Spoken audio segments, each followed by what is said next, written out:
Good evening. Welcome to the Yorktown Central School District Board of Education meeting for September 21st, 2015. Can I have a motion to go into executive session for the employment history of particular individual and contractual negotiations? So moved. Second. All those in favor? Aye. Good evening. Am I on? No, it's not. All right. Can I have a motion to go back into public session? So moved. Second. All those in favor? Aye. Good evening, everyone. Welcome to the Yorktown Central School District Board of Education meeting for September 21st, 2015. Can we please stand for the Pledge of Allegiance, followed by a moment of silence for armed forces, those in our Yorktown community who have lost loved ones, especially Brittany Mastropalo, 2008 high school graduate, Margaret Sagis, Sajazi, Crampon CTA, she lost a parent. Yeah, she lost a mother. Balvina Cruz, a custodian, Mario Cruz's mother, and Frank Spivoli, Lana Mongro's father. I I pledge allegiance to the flag of the United States of America and to the republic for which it stands, one nation, under God, indivisible, with liberty and justice for all.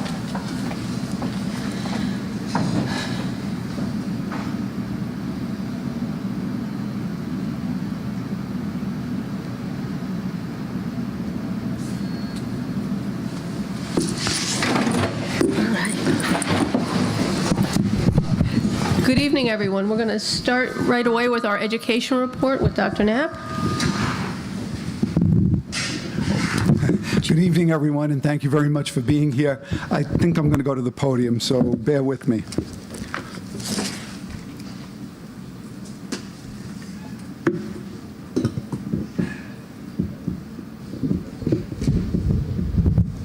So, is this mic on? Thank you. So what I asked the principals to do actually was to prepare their opening of school reports. So you'll see the follow-up today with Joe DeGennaro in the high school, and then the elementary and middle school principal will follow in the month of October. So in terms of the opening of school, we just wanted to go through some of the things that are important to share with the community, so that if you go to the next slide. So during the opening week, there's a slide maybe before that? No? There it is, opening week of school. So on August 24th, we had an administrative retreat. We usually have 2 administrative retreats over the summer. We have one at the end of June, at which time we kind of review the whole school year. We talk about those things that went particularly well, those things that we think maybe could have been tweaked and improved, and those things that will continue to challenge us moving forward. And then we also discuss what will be our goals for the school year. Again, you'll hear that goals report later on. And I think the community knows this because we've been doing it for a number of years now. We have 5 broad-based goals, and what the administrators do is they outline those things that they believe will fit appropriately under each of those broad goal categories. We review that with the board. They make suggestions and recommendations. We generally include those. Most often we do, and then we proceed with those goals for the year. On 8/25, we had new teacher orientation. We're happy to tell you that all of our new teachers are here this evening with us, and we're very excited to introduce the board to them. At that orientation, they kind of listen very attentively to Florence and myself and whoever else we impose on them, because we really want to set the stage for what we consider would be a highly effective school year for them. And so we describe the mission, our core values. We go with the overview of the superintendent's action plan. At that point, it's already in place. We talk about their own goals and what they would like to see happen. Patrice comes in and gives them a technology overview, and then Florence talks about the qualities of successful schools. On 8/26 this year, we welcomed everybody back at our convocation. I think convocation is always very important and special because, again, there are always students participating, and the importance is it reminds us of our important goal, and that is to ensure that these students that are with us receive a excellent education that prepares them for the future, but not only academically, but socially, emotionally, and with good characters so that they can lead, they can serve with character, with integrity, and with honesty. On the 27th, Florence did a great job, really, a lot of hard work, and I'm sure she'll credit a lot of people for it, but at the end of the day, it really is pretty much Florence who really organizes that day, and what she tries to do is really make it a worthwhile experience for the staff. On September 1st, we have our K-9 students returning, and that's Big Buddy Day at the high school. At that particular time, we have the 9th grade students really slowly getting acclimated to the high school, and we have our oldest students coming back to mentor them, to make sure they get to their classes on time, to find their way around the building, and to give them other helpful hints that I'm sure I'm not allowed to share with you this evening. On September 2nd, all of our students returned, and it's always great when the kids are back, then we know that we're in the right business, and we're always really happy to see them. On Yvette, now if you go to that original slide, 824 and 825, we have the Board of Education walkthroughs. On 824, we went to the middle school and high school, and then on 825 to our 3 elementary schools. The purpose of the board walkthrough is to just make sure that the buildings are safe for the return of the staff and students. The board also spends a great deal of time on those evenings taking a look at all of the renovations that occurred, whether they were actually bond renovations, which in this case, this year, all the elementary schools received security lobbies, so that was a big factor there. But there's always a lot of other work for the men that are just capital improvements. So they ensure that the work has been done, that it has been done according to the scope of what was laid out by the architects and by our managers. And it's always an interesting meeting. It really ends up being a meeting, right, Jackie, would you say? Yeah, sort of a meeting. And Dennis Verbois is always good about creating a punch list, and that's what we deal with over the next couple of weeks of opening. If you go to the next slide, Yvette, there's many O&M summer projects that are there, far too many for me to talk about, but I will tell you again, all of the security lobbies were completed. Brookside, Crampon, Mohansick, and the district office. At this point in time, there are security lobbies everywhere. They certainly did panel installation, installed new flooring at Mohansick. There were classroom renovations in the elementary schools and installation of new cubbies. There was a new playground that's made Susie Berry very happy at Mohansick School. That's all she wants to talk about. Right, Susie? That's all she wants to talk about.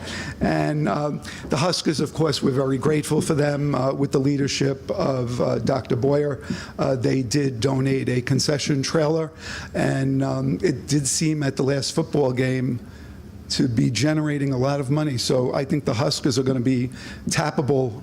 I know there's no such word, but I think we will tap them many times next year for money, because they certainly seem to be raking it in. That was at least my observation.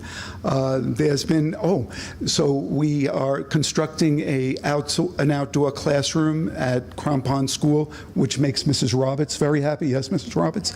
And it's right, if you have an opportunity to go visit, it's right next to the outdoor classroom, and it's looking very good, and I think that may be a winter home for Ralph when the weather is bad and I don't want to travel down county. If you could make it a little warm and fuzzy, thank you very much, and I'll see you there. And we've done a couple of other things with changing classrooms, ICT classrooms at Brookside School, and we did host the summer camps, but not in all of the elementary schools as is typical, but at the middle school, and that seemed to work out well. The only, I guess the only, I won't say complaint, I don't like that word, the only concern, which is another word for complaint, is when all the campers are in one building, then that building kind of gets a little bit run down, and it takes a little bit longer for them to get in shape for the new school year. But at any rate, we dealt with it, and everything was fine at the end of the day. So opening enrollment, the enrollment is listed at each of the grade levels, and what I would say to the board is we noticed a slight increase of 17 more students than we expected from last school year, but our total number of students for this year as we opened is 3,460.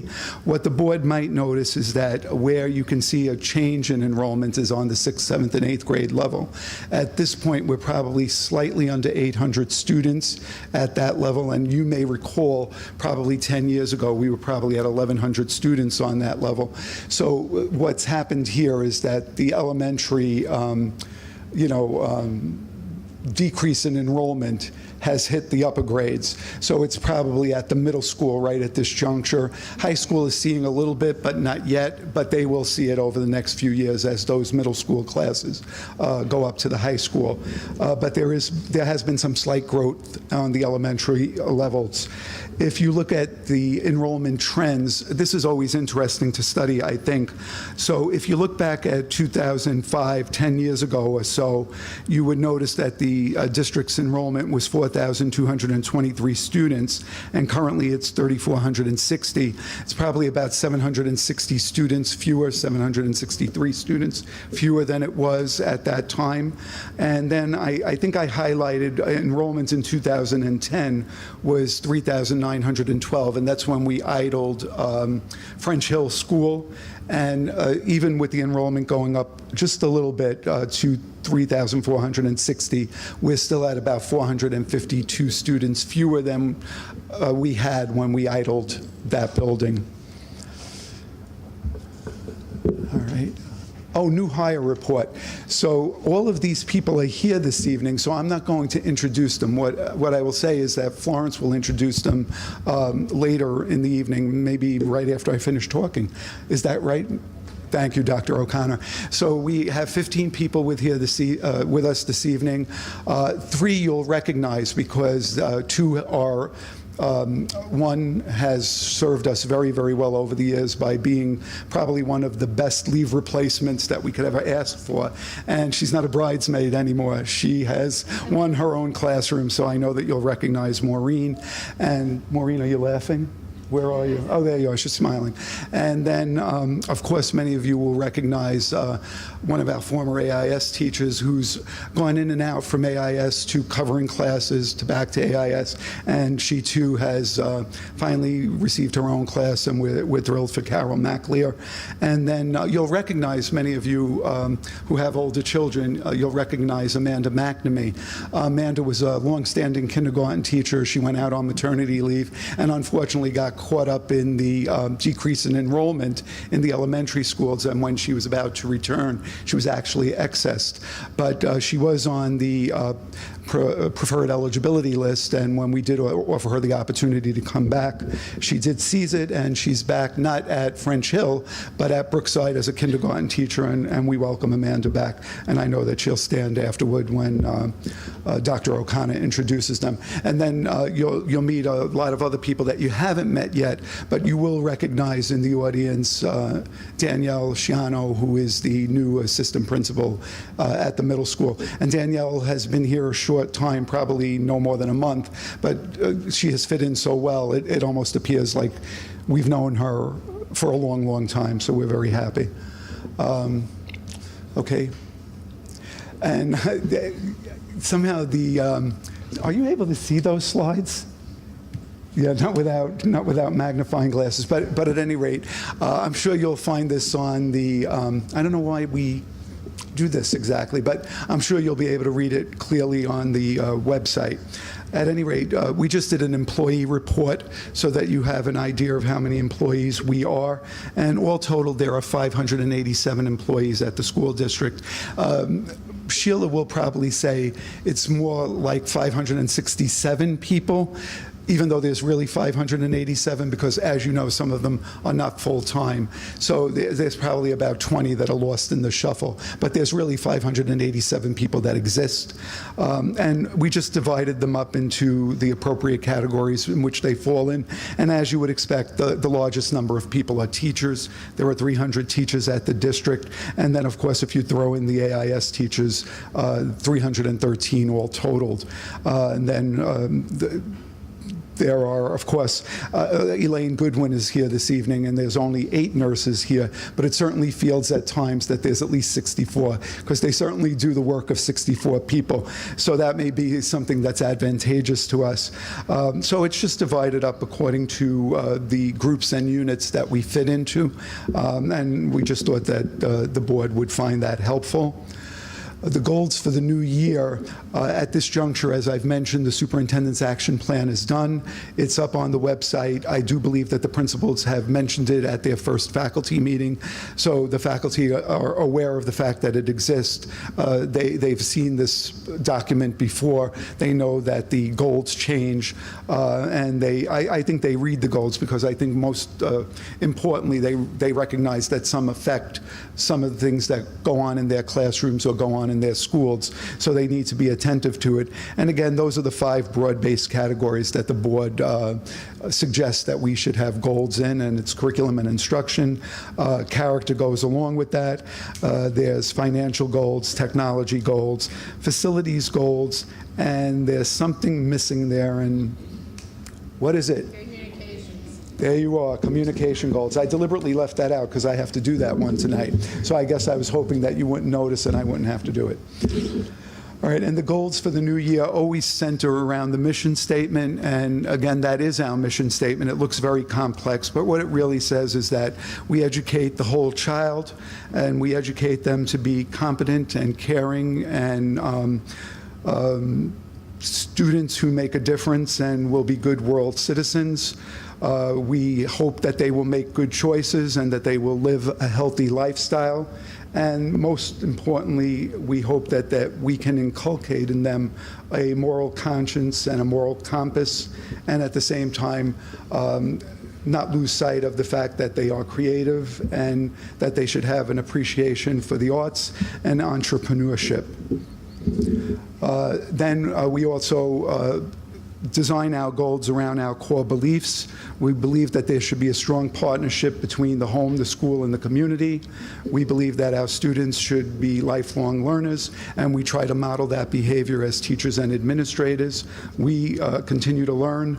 We share our learning with the students, and we hope that they will realize that learning is something that goes on for all of your life, not just while you're in school. We embrace diversity. And next week, I do believe, is Mrs. Horowitz in the audience? Mrs. Horowitz, next week, is that correct, or am I making it up, that we're going to have Unity Day?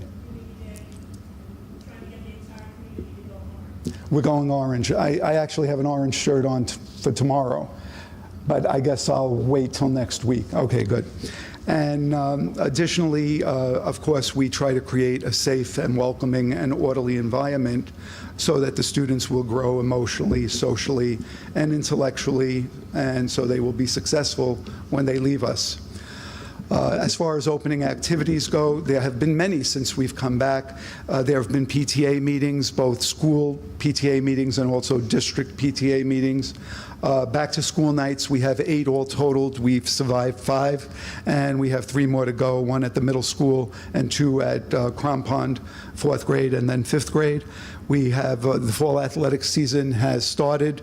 I've been to football games and soccer games and volleyball games and field hockey. I think the only thing I've not seen is track. And I think it's always difficult because they kind of run and you can't really find them. You know what I mean? It always seems to me I'm waiting for them to come back. And I don't know. It kind of, whatever happened to, you just like race around the circle, right? And Yeah, I really kind of lose sight, and then I kind of get caught up with my iPhone. And so I will have to do something different. Maybe I should run after them. But I fear I won't return unless Nurse Goodwin is behind me with the paddy wagon and something to resuscitate me for sure. We've had Husker meetings. I'm sure that Mr. Nardone has been in attendance. First Nighters meeting. And the Huskers, of course, I know the community knows they support our athletic program. A First Nighters meeting, and I know that the community also understands First Nighters They support our performing arts program and our music program. And boy, is that a sensational program, as is our athletic program. But I think athletics is out there. Everybody knows that about Yorktown. I think that the music and performing arts, sometimes that's just a hidden treasure that we know about internally. I don't know that the rest of the county knows about that. We've had our first Foundation for Excellence meeting, welcome back celebrations in all of the buildings, and of course, here we are at a Board of Education meeting. And there is a photograph of our students with Mrs. Torrente, and on behalf of the students, I thank the board for all their time, attention, volunteerism. I think that whenever I think about being a good member of a community and dedicating time and giving without expecting anything in return, I think the epitome of that is seen in our own Board of Education members, and certainly that's good modeling for our students, and most assuredly that's very important to me. So on their behalf, I thank you. And Dr. O'Connor, it's all about you.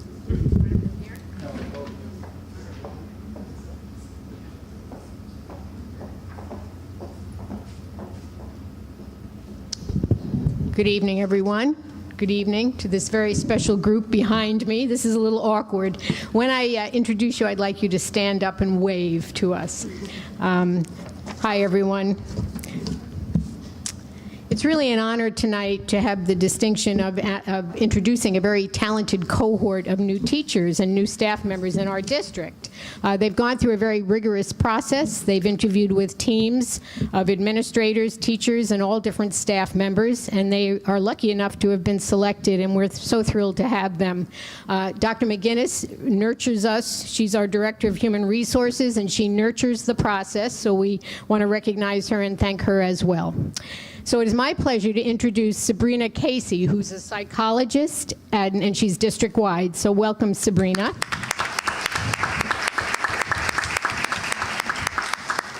Tricia Klauser is a psychologist at the middle school. Welcome, Tricia.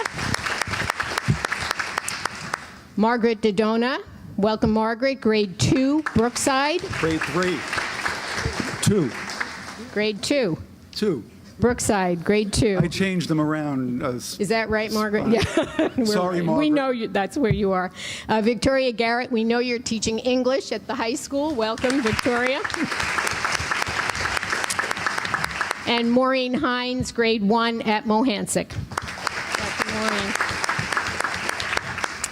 Rachel Konigstein, science research at Yorktown High School. Jennifer Lanzalato is a speech teacher at Mohansick School. Elizabeth Manor, kindergarten teacher at the, where are you, Brookside, no, I'm sorry, Mohansick School. We didn't move you. Welcome, Emily Manor. My glasses. Welcome, Carol McAleer, 3rd grade at Brookside.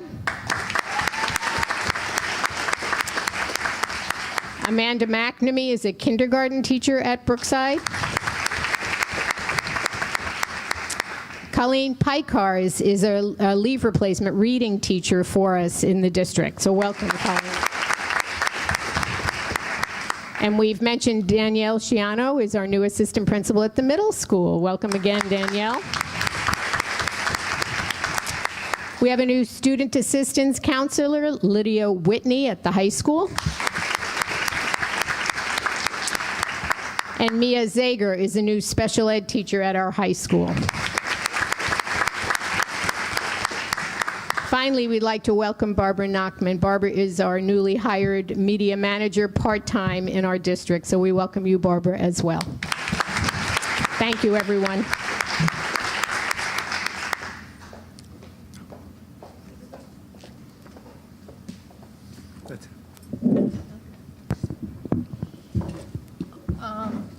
Thank you, Ralph. Do we want to ask questions now, or do we want to wait for the high school to give their opening report and then ask them all in conjunction? Yes? Okay. That's it. So, Ralph, we can go on to good news if you want. Okay, great. So, hi again, everyone. And at this point, it gives me great pleasure to introduce our high school principal, Mr. DeGennaro, who's going to present the good news and give the opening high school report.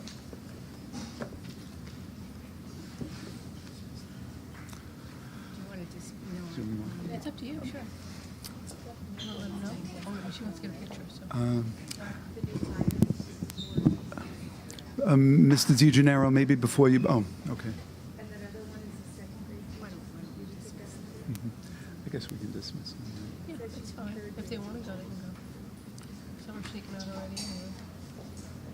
They know.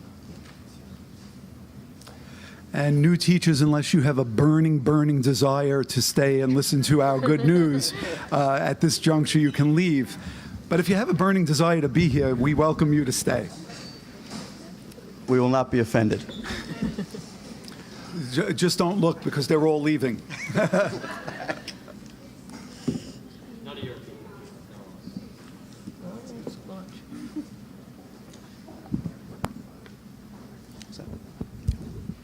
Good evening. Thank you for having us. It's always a pleasure and an honor to be here to represent the high school and share with you all the great things that are going on in our building.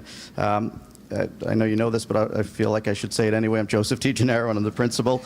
I have a whole crew with me, so we're going to go through pretty quick. We have a slide presentation, and each of us are going to take a number of slides and tell us our involvement with that specific program, and tell you a little bit about things that have been happening at the high school that are upgrades, and also things that are new to the high school. So it's my pleasure to introduce one of our assistant principals, Mr. Joseph Casarini.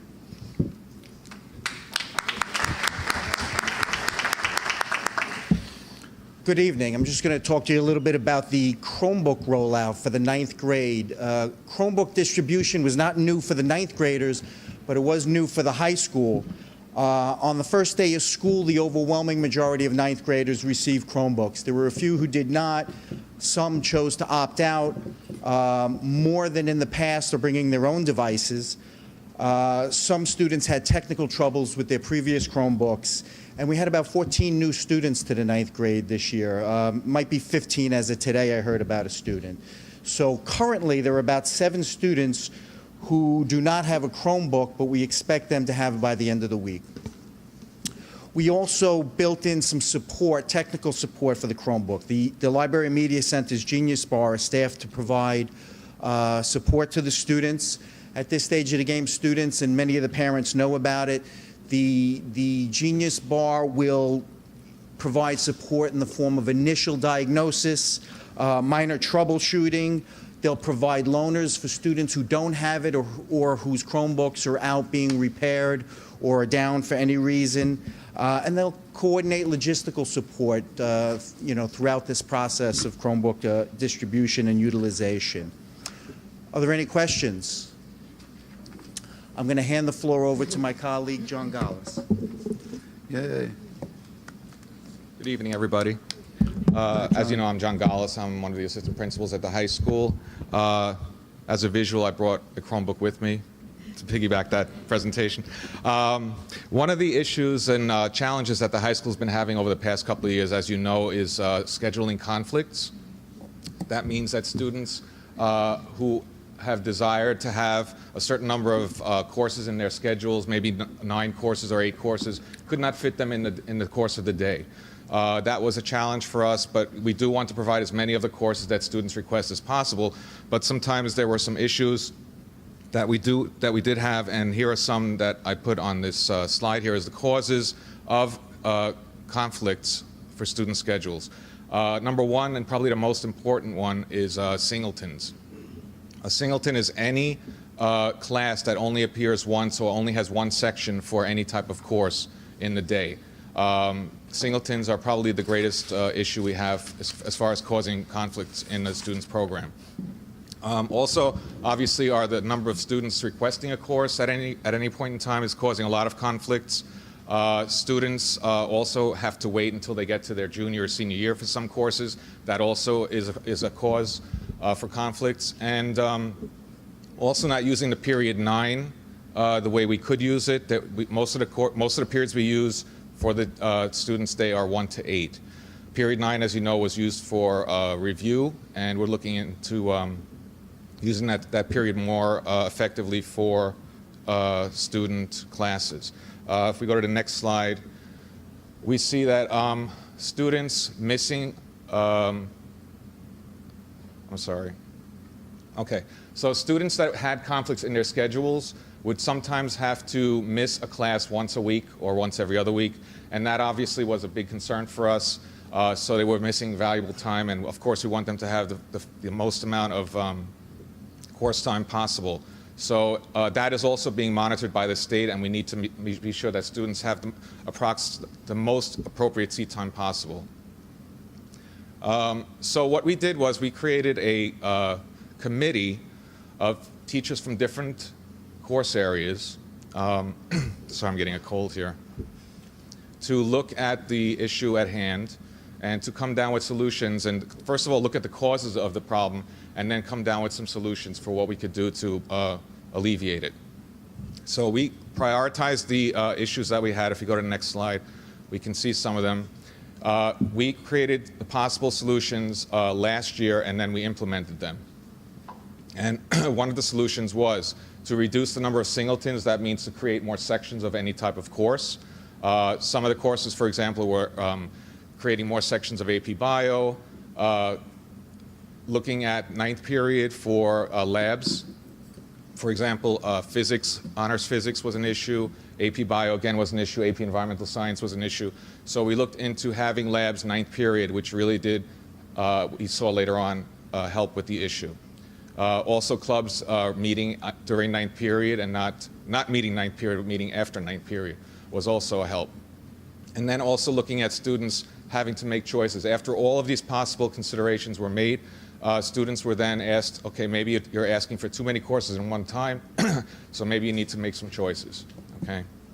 And looking at this slide, you can see that the number of conflicts were reduced dramatically in the past year. Looking at 2012, we had 572, then going to 2013, 631, last year was 464, and this year, after we implemented all of these measures, we have 15. Which is obviously a dramatic decrease. And those are issues that we really could not solve, but we're still looking at them, actually. That's amazing. So, okay, and I think that's it. Oh, sorry, donors choose. When I came to Yorktown, I introduced the concept of Donors Choose to Principal DeGennaro. Donors Choose is an organization that funds, they're like mini grants that any teacher can write for their own classroom and get funded by people from across the country. What we did was we implemented it here. We got things like 2 greenhouses funded for science research. We also have a greenhouse for the life skills program that was funded. We got a 3D printer that was actually Shannon Mersan's presentation, her Donors Choose project that she funded, and recycle bins, and there's going to be more and more to come. Actually Shannon's going to present now for that. Okay, thank you very much. Thank you. Next we have Debbie Brand, who's assistant principal. You're next, right? Okay. So I just wanted to report to you all a little bit about the Middle States progress we've made. We talked to you last spring about all of our initiatives, and you were great about supporting us, so we wanted to give you an update on some of the things that were going on with Middle States. One of the points of interest, or of greatest interest, especially for some of the parents on the Middle States Committee, was our tardiness policy. So for the past few years, we've been trying to address the issue of tardiness to school, unexcused lates to school in particular. I think in the 2012-13 year, we had over 10,500 unexcused lates to school. That obviously caused a dramatic disruption in first period classes especially. So 2 years ago, we did implement a consequence for that, which was to give students detention. And for the first 2 years, it really helped. I mean, we reduced it by over 4,000 lates to school last year. I think it was around 6,500. So we definitely dramatically decreased the number from what it was. However, it did definitely show plateauing. And so we were thinking, how can we continue to improve the tardiness issues that we have in the high school? So one of the ideas that we came up with when we're brainstorming with Middle States was to try to create some positive incentives for students and rewarding students for good behavior rather than simply punishing for behavior that was undesirable. So what we decided to do is this year we actually did something that excited the students a little bit at the class meetings. We introduced individual incentives as well as grade-wide incentives. So what we did for each class, for the top 10 students in all 4 classes, those 40 students will be receiving a celebration at the end of the year for being the students with the least number of both excused and unexcused tardies combined, tardies to school. Beyond that, we also did, for the juniors and seniors, we also had additional individual incentives. So for the top 10 juniors, those students are going to be able to be a part of a lottery of the top 10 parking spots for their senior year, as well as get to choose a semester when they park. So we're looking to really, and they actually were quite excited about that because they're going to get to choose the 10 spots that are the most desirable because they know that best. And it's something that, clearly is something that is an often sought after right by seniors, and it will be a little less random, and it'll give a reward to those kids who are showing responsibility, especially in their junior year. For the seniors, which is traditionally, the juniors and seniors are traditionally our worst classes in terms of latenesses to school. We had to reduce it to the top 5 students, and what we're doing for them is they're either going to get one free extra ticket to graduation or a free prom ticket for the top 5 students. And that got the kids really buzzing because it was something that excited them and something that they cared about. So we're looking, to continue to build on that. And we also created a class competition so that, for the top 10 students or even for the top, let's say 20%, this will be an easy thing to motivate them. But for the kids who are always late, we needed to continue to motivate them throughout the year. So we're doing a class competition where the class that has the lowest percentage of lates, both at the end of the first semester and the end of the year, those classes will be getting a prize. The prize will be determined by a group of students. So we're going to meet with student representatives from each class. And as long as it doesn't cost anything, they'll get to have the prize. So we are going to meet with them, and again, it was something that created. We're hoping some peer pressure from other kids, like you're always late, or let me pick you up and take you to school, so you're here on time. Because the fewer students we have late, the better. And thus far this year, I did a calculation of the first 3 weeks of school last year and the first 3 weeks of school this year, and we already have 75 fewer lates to school just the first 3 weeks of school. So I'm hoping that it will accumulate and it will remain a steady pattern. We'll have to see in the winter when it starts to snow and traffic gets worse if they maintain it. But we see a lot less kids running into school at 7:19, so maybe it will stick. The next item that was really, I'm still on that. So the next item that was really an offshoot of the Middle States whole process, it wasn't really a part of our committee work, was last year when Middle States came, we decided to really make sure all of the bulletin boards around the building were updated. We made sure everything was, all the pictures were recent, all the backings on the bulletin boards were redone. And a lot of people noticed how nice it looked. And one of the things that a few people came up to me and said, they were interested in maintaining that. So what I did, I offered it to the faculty at the beginning of the year, and believe it or not, 17 teachers volunteered to be on this committee. And even for back to school night, we had all of the bulletin boards updated, and they really took a big part of that. Marilee Miro had several student volunteers that came and fixed up any bulletin boards that weren't updated recently. And so we're in the process of doing that. And one of the other nice byproducts that has already come of that is we're starting with something called the Principal Showcase Award. And what that is each month a different department is chosen. So we've already organized the order of the months. And so, for example, foreign language will be in October. Each member of that department will choose one student out of all of their students who they feel has either grown tremendously, has just been a great contributor to their classes, or has done something great for the department. And that student will have their picture taken, and they will be highlighted in a display case by the cafeteria with their names, and they'll be getting letters home. But it's just a way to recognize the students that are doing great work in the school, and it's something that the staff has shown support for as well. The next item on the Middle States progress is the, actually I need to go to back, yeah, it's that same slide. The school writing vocabulary development is a byproduct, again, of the critical thinking action plan that we had developed, and we're looking to increase the consistency across disciplines with the vocabulary used to describe writing, so that when students come to the writing center or just get help in general from English teachers, that they're hearing the same vocabulary across the board. So if the word is thesis or claim, you know, that language is being used consistently so that students, we minimize confusion about what makes good writing. Critical thinking, for that initiative, Shannon will be speaking in a moment about the 20 Time Project and the Makerspace, which are both, again, byproducts of the Middle States Critical Thinking Initiative to build it within the curriculum. And the continuation of the writing support, of the Writing Center will be, we have several slides to talk about that later, so that's also part of it. Thank you, and coming up now is Shannon Mersan to talk about 20 Time Project and Makerspace.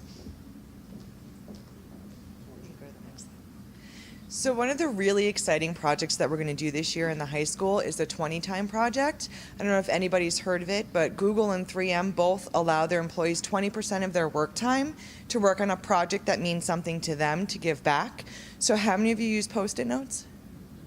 Everyone? Those were a 20 Time project by a 3M employee many, many years ago. They thought, I want to make a piece of paper stick. And they did it. So we've taken that idea and we are implementing it in the sophomore English classes, where the teachers are giving up 20% of their curriculum time so that students can pursue a project of passion and choice. They'll be conducting research, some of them producing an actual physical object that they might make in the makerspace, which we'll talk about in a second. And they'll be tying their research back to one of 3 essential questions, and I hope, did you put, oh good, they're up there. What motivates people to do what they do? What is our human nature, and how does our perception affect our experiences? So if a student wants to research something as mundane as makeup, if that's their first idea, is I really like makeup, we then are helping to lead them into the direction of, well, why do we wear makeup? What does that tell you about our human nature? What does that tell you about perceptions and how we feel about perceptions? So it's really exciting. The kids are pretty excited. They've had some really awesome ideas, and I can't wait for them to really come to fruition so that you can look at them. They will all be public projects. They're being kept on a blog that all of you will have access to, and I'll make sure we send you the link once they're up and running. But the idea is to get the students thinking more critically about the world around them and to get them excited about learning by choosing a topic that they actually care about to pursue their research on. Next slide. The other really exciting initiative we have going on in the library is our new Makerspace, which you may or may not have heard of. A Makerspace is an area where students can come, and we're trying to increase creativity and innovation. So when you partner students and problems and things and allow them to try to solve the problems, it allows them to think more critically again about the world around them and to become inventors to solve their problems. We've gotten funding through Donors Choose for a 3D printer, and also some other materials that I got over the summer, some Arduino boards and Raspberry Pi kits, which will allow them to explore computing. They'll actually program their own little tiny computers. They're about this big. And also we do have the PTA grant coming in, which is going to provide the electronics, which I'm excited about. So students will learn about circuitry, they'll learn about sewing, we'll make some light up t-shirts for the games. I'm working with the CDOS program to have them develop products that they can sell in the school store. Then they'll have to do the critical thinking of, well, how much did it cost to make it? How much time was spent? How much do we have to charge for it to get back what we put into it? The sophomores doing the 20 Time Project, again, will be allowed to use the Makerspace to build whatever end product it is they want to build. And I've also spoken with some of the art teachers about how it can be implemented. And I have 3 science research students who are going to work with me on 3D printing and computing with Arduino boards. So very excited, and it's open to students all the time. And as soon as I get it fully stocked with all my materials, I am going to invite you guys in to come play in the Makerspace. So Thank you, Shannon. thank you. Now it's Writing Center? Yeah. And here's Leo Spizzato.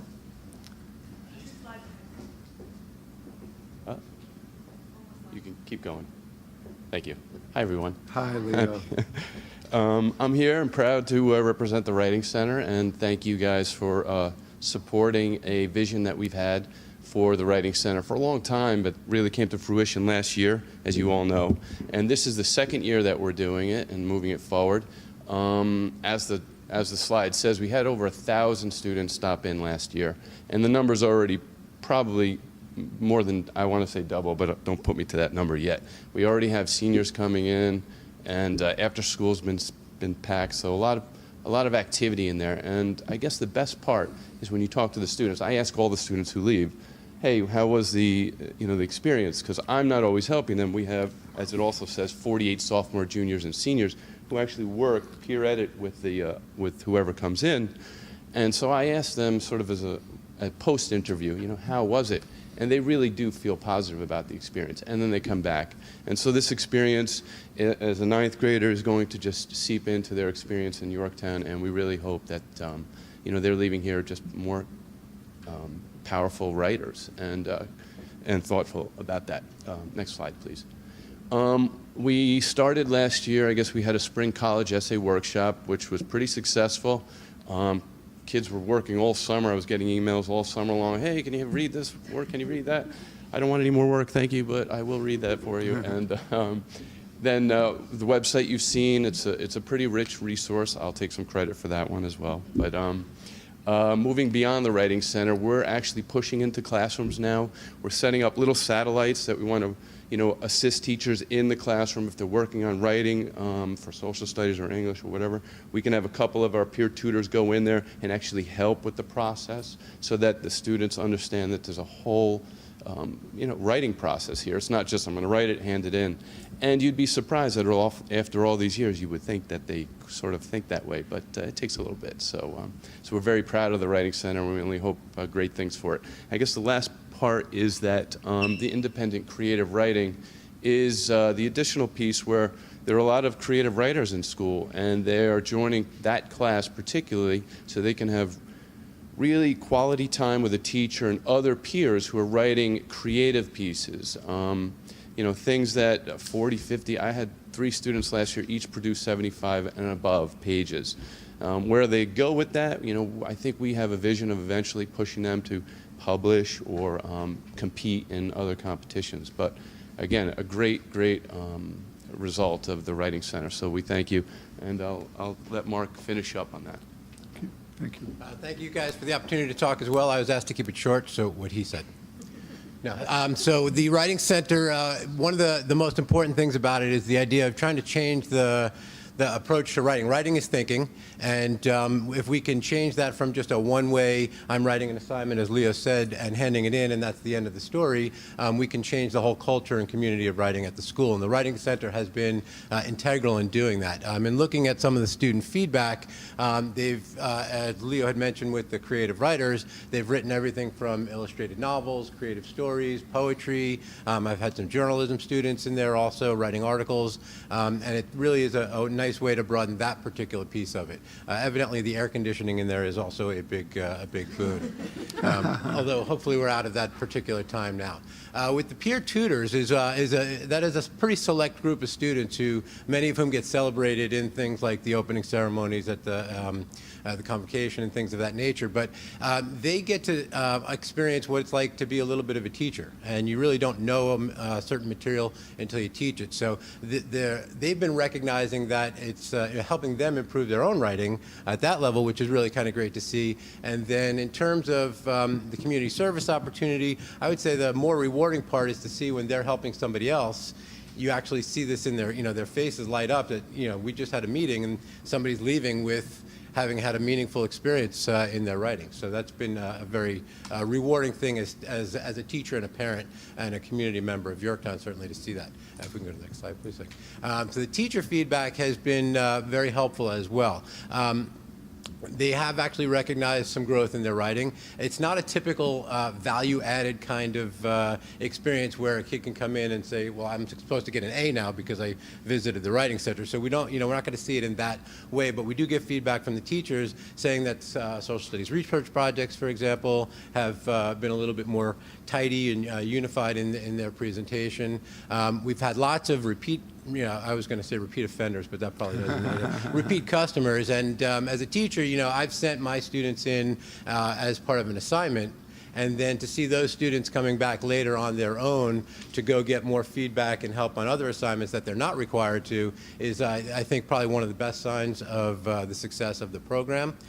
We do, again, look at writing across several subject areas, so it gives them an opportunity to see that, again, that writing is much more than just an individual, assignment teacher kind of experience. And then we've been getting a lot of feedback from the peer tutors as well.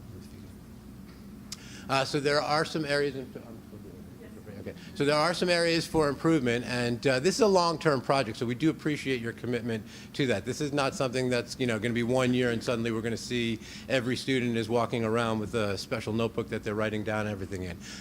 So some of the most important feedback that we've gotten is trying to communicate more between the Writing Center and the teachers.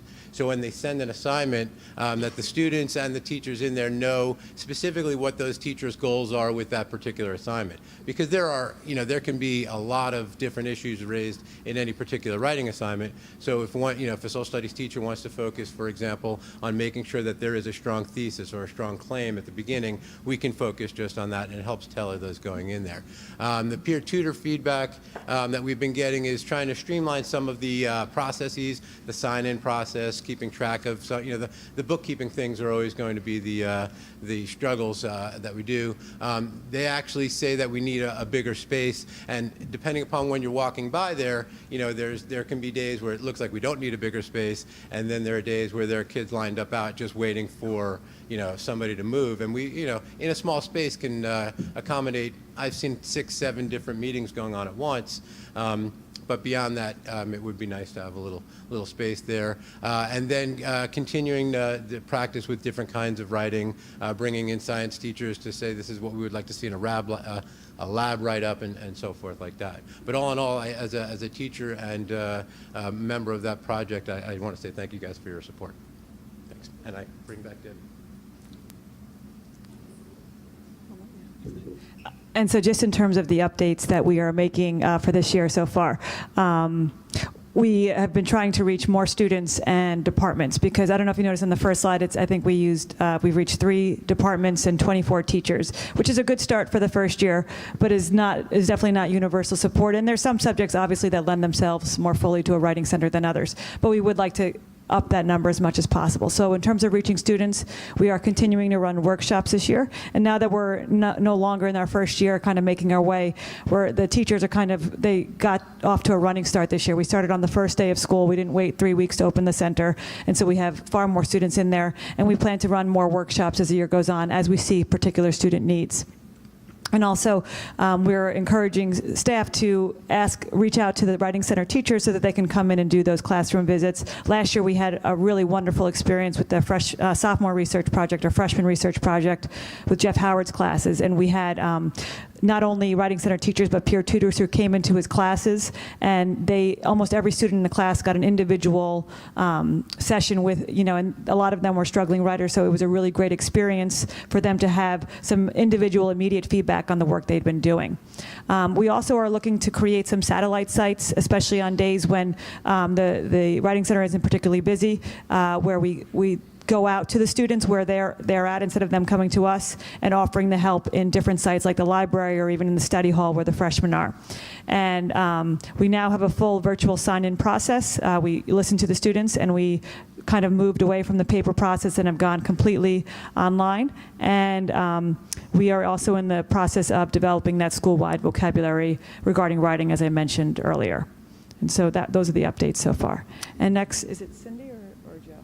Are you talking about ACT? Okay. There's Cindy Cervini. Good evening. I'm here to talk about ACT data, which definitely isn't as exciting as what they've been doing, but maybe it can help us see where we've come from. And I'm sure with the next few years, with all the emphasis on the writing, we're going to see the data increase. So for those of you who don't live in like college admission land, like most of us do at this time of year, the ACT is a standardized test. Used to be like the forgotten stepsister or stepbrother to the SAT. The ACT is a Midwest test, but over the years, we've had more students taking the ACT. It seems to be a more fair test, if there is such a thing. And every year, I prepare the profile that goes out with every application. And the profile is not good, exciting news, but just basically it's a primer for each college admission counselor to look at what makes up Yorktown, what courses we offer, what our curriculum's like, what our demographics are like. And that doesn't change from year to year. But one thing that I saw this year when I was making up the profile that very much excited me was the increase in the scores. So again, if you don't live in college admission land, the ACT is scored from a 1 to a 36. And I'm not going to go over all the numbers, but you can see our composite has jumped up over the last few years. Our reading has jumped up as well as all the others. Math has stayed steady. But we're really fortunate. That is a nice chunk of data to show how much the students have improved over the years and their college readiness. Just to give you another example, I was looking up, and I was glad you didn't call me out about looking on my phone, because I was looking up the state data and the national data just to give it a little place to put our numbers in. And the national average composite is a 21, and Yorktown High School is at a 25 with last year's graduating class. And the state is a 22.7. So we're in a very good place, and I'm sure we're here because of everybody in this room, really. And I'm sure the next few years, everything that we're rolling out at the high school will continue to see good data. Thanks.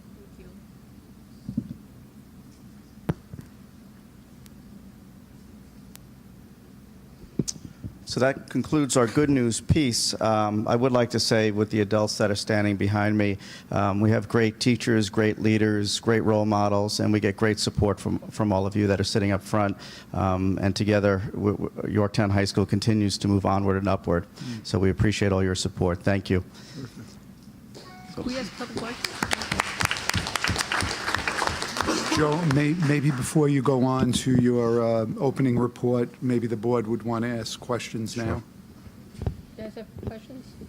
I have one, actually. Go ahead. So regarding the 20-time project, I noticed it was focused on, I think, 10th grade English students. Are there any plans to expand it beyond that? The hope is that it will expand beyond that. This year is a pilot year to make sure that we can get it to work and we can get the kids excited. But we do hope to expand it into other grades. Okay, thank you. And just to add to that, in terms of the Common Core curriculum, the sophomore teachers have now been doing the Common Core for a full 2 years, and the junior year teachers, this is really their first group of students that are all Common Core because the new exam has to be implemented. So it was a lot on their plate this first year, and where the sophomore teachers felt that they could balance the two, and inquiry-based learning is a big part of the Common Core, so it fit into a lot of the standards that were established there.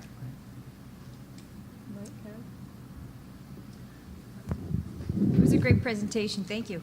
I have a question because with the class conflict resolution, getting it down to 15, I mean, that is just ridiculous looking at where we've been.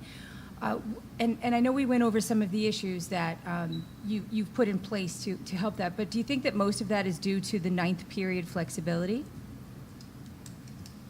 I mean, is there one thing particularly that we can point it to, to? Yeah, I mean, last year we opened up science labs in 9th period. We opened up some other courses that are in 9th period, so that certainly stretches the schedule out a little bit. So that certainly has helped. I think for us what we needed to do is go into the departments and see what their priorities were. They came back with, we had to hold them to 3, which was tough per department. And then we really made some building-wide decisions. And what we said to people is you have to give up a little bit on your end to make this work for kids. We certainly have asked students to make some choices. courses. We certainly, some students that traditionally might take some courses junior year will wait till senior year to do that. But I think it was a little bit of putting our feet into the sand to make sure to make some decisions. We've asked the guidance counselors as they process kids through scheduling to make sure that if there's any conflicts that arise, to check with one of us administratively. So I think prioritizing and just philosophically going out there and saying this is what we need to do and here's why we need to do it was very helpful, and communicating that out to all the constituent groups that were involved. So we're not there yet, but we're getting there. That's a tremendous accomplishment that you've all achieved on I just that. wanted to mention too, I don't know if you had a chance to look at the most recent issue of The Voice, but a student wrote about the conflict issues this year, and the number of positive sentiments at the end of the article, especially in terms of like a few students said, I now have more manageable workloads. I think it's helping kids to make tough choices, but in the end, those are beneficial choices for those students. It's great. Thank you. Yeah, and I would just add, I hadn't seen it until I started here, and it was something that was always a goal of mine in the administrative group at the district level and the building level to make sure that we eliminated it and did it the right way. I see my role as a building principal to make sure that our students have complete access to our teachers. Our teachers are wonderful. So it never made educational sense to me that they didn't have the opportunity to be seated in their classroom as much as they possibly can. So it was a no-brainer for us. It was just a matter of how we could really decrease it and do it the right way. Great. Thank you. Thank you. Christine? I have a couple of questions, because you know I always have more than one. Lateness. You're focusing on lateness of kids coming into school. What about lateness to classes other than first period? How are you focusing on that and addressing that? Because I know that's just as big an issue, because it's not only the first period teacher that has a problem. Before I turn it over to Ms. Brand, what I would say is the first period was definitely a bigger issue for us than period by period. And those numbers have been pretty good and have steadily improved up until this time. But the other problem persisted, so we needed to kind of get after it a little bit with the kids. Go ahead. And one of the other things that we kind of have actually put into the handbook that we asked teachers to enforce was it's the 3 lates to class per quarter, and you get a detention from the teachers. So we don't really have the positive reinforcement. That's kind of an individual teacher thing. There's different teachers who have different philosophies on how to enforce latenesses. And sometimes teachers, the teachers who get going right at the start of the bell, some teachers lock their doors, make it inconvenient for students, and make it so they've missed a good part of the lesson. So that's a cultural thing that I think, again, will take some time, but is something that teachers are trying to enforce themselves. Okay. Thank you. And then a couple other things. As far as conflict resolution, the conflict on the classes, when kids make choices, they want to take this special this year, this elective. Do they ever have to list them 1, 2, 3, 4? So if you don't get one, maybe you're going to get 2 or 3, depending on the schedule. Did you do that this year? Yes, we always do that annually. So that's certainly, again, it gets back to them prioritizing. The other thing I don't think we mentioned yet is looking to have, where we have singletons, sometimes there's nothing you can do if it's a singleton. Where we've expanded programs to no longer have singletons, what we're trying to get away from also is having singleton teachers in multiple section courses. So that's an area that we've expanded every year. We have a plan next year to do even more, which will help us with the master schedule as well. Okay. I think Cindy wants to say something. Yeah. I was just going to add to that. Definitely for the 8th graders moving up into 9th grade, we have them write their top 4 choices for electives. And I think one of the reasons that it rolled out the way as well as it did, because ever since I've been here, 21 years, we've had the lab conflicts, and they're absolutely right. No other school anybody's ever heard of has had this, and I don't even know where it came from. It was here when I landed. But one of the things that we did do was we wrote a letter home before the scheduling process, and we said that starting with this year, we really aren't going to entertain conflicts. So it was a dialogue as the counselors were scheduling with the students. So if a student picked up too many classes and said, well, I can make that work because of a lab conflict, we were like, no, you won't be able to do that. And so they were hearing the same message probably from the beginning of the scheduling process all the way through till the end of the summer. That's terrific. One of the things we looked at as well was the sequencing of courses, especially in something like science. Sometimes you don't need to go from earth science to biology to chemistry. You might be able to switch them up a little bit. We also looked at something like health. We allowed 9th graders for the first time to take health and that really did help as well. I think it's tremendous. The growth in the high school over the last few years has been incredible, and I want to thank all of you because you're all doing really innovative things that are really helping our kids, so thank you very much. I appreciate it. Anybody else? You good? All right. Thank you. Welcome. Thank you. Thank you.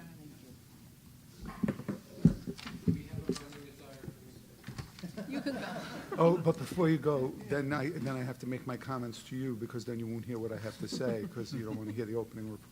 So, Deb, you only caught my attention one key time where I really was chomping at the bit, and that was when you said that as a reward, they can choose a parking space. And I just want to go on the record tonight on TV, mine is not available. So I'm never tardy. They can't have my space. None of that will work for me. And the only time you caught Tom's attention was when you said the rewards don't cost anything. He all of a sudden perked up and laughed. Other than that, I didn't think he was, with us, but he got that. He was with us. And I saw really with Shannon, I just have to mention, probably one of the greatest units of study that I saw in literature was done by Shannon and Suzanne Daria. They did a unit on the American Dream. And of course, traditionally, what they teach in that class is, many novels that are pretty depressing, The Great Gatsby and Death of a Salesman. And the challenge was that Shannon was going to find 21st century books that were not fiction, but rather nonfiction. And she really found about 30 books and described each one of them in about 3 minutes. And the students had to choose a book of the American Dream, whether the American Dream still exists or not, and compare it to a traditional fiction novel that they had been reading. And I thought it was simply great. And I love the idea that you have this Genius Bar set up. We did talk about it on a TV show, on one of our specials last year, a TV special about the Genius Bar. I think it's great. And I think the kids that are attracted to working in the Genius Bar are not your traditional kinds of students that you would expect to rise to that level of occasion and be available to their peers. So I think that's really wonderful. And I love the idea of a makerspace. And as soon as we can get in there to play, that would be a great thing. John, the initiative with the one-to-one Chromebook on the 9th grade level is Patrice. When you said that, Patrice died and went to heaven, because of course, starting in the middle school now, from 6th, 7th, 8th, 9th grade, it continues. And of course, the work that's being done with the one-on-one initiative is simply wonderful when we go in the rooms and see what the teachers are doing. We had dropped into the middle school. It was actually at the middle school, Marie. We had stopped into Mr. Carney's classroom, and the students were all on Chromebooks, and they were creating they were working on charts, which was so impressive, with Native American studies, and they were comparing the different Native American groups that I guess they're studying at this moment in time in 7th grade social studies, and where they live in the country and how they related to the environment and their ceremonial beliefs. And it was really keen to see everybody really working singularly and also in small groups. And Mr. Carney was really the guide on the side rather than the sage on the stage. And it's what we think good teaching should be. And I was really pleased to see that. John, the donors choose, I think was a great thing. Personally, I had never heard of it until you got here. And I think it's pretty fantastic that people are really utilizing that and getting grants and doing all of the things that help enhance education at school and the reduction of conflicts.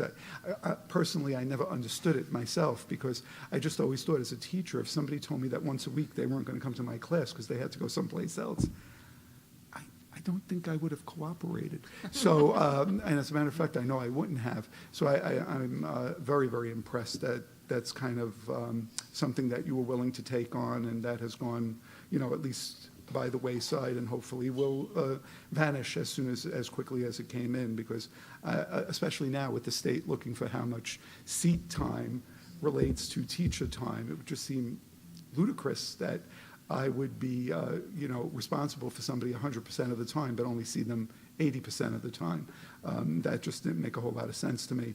And I thought, Mark, it's a great idea if the students in the writing center are creating, poetry and short stories and mini books. Now with the voice going electronic, I know that they do all kinds of reviews, movie reviews and things of that nature. Maybe it would be great, an incentive always to get kids to write more, is if one of those really masterful pieces of creative writing they did, or poetry writing, or short story writing, whatever, was actually given some space on The Voice, where it's being reviewed and reviewed favorably, and maybe we'd all have an opportunity to read some of that original work.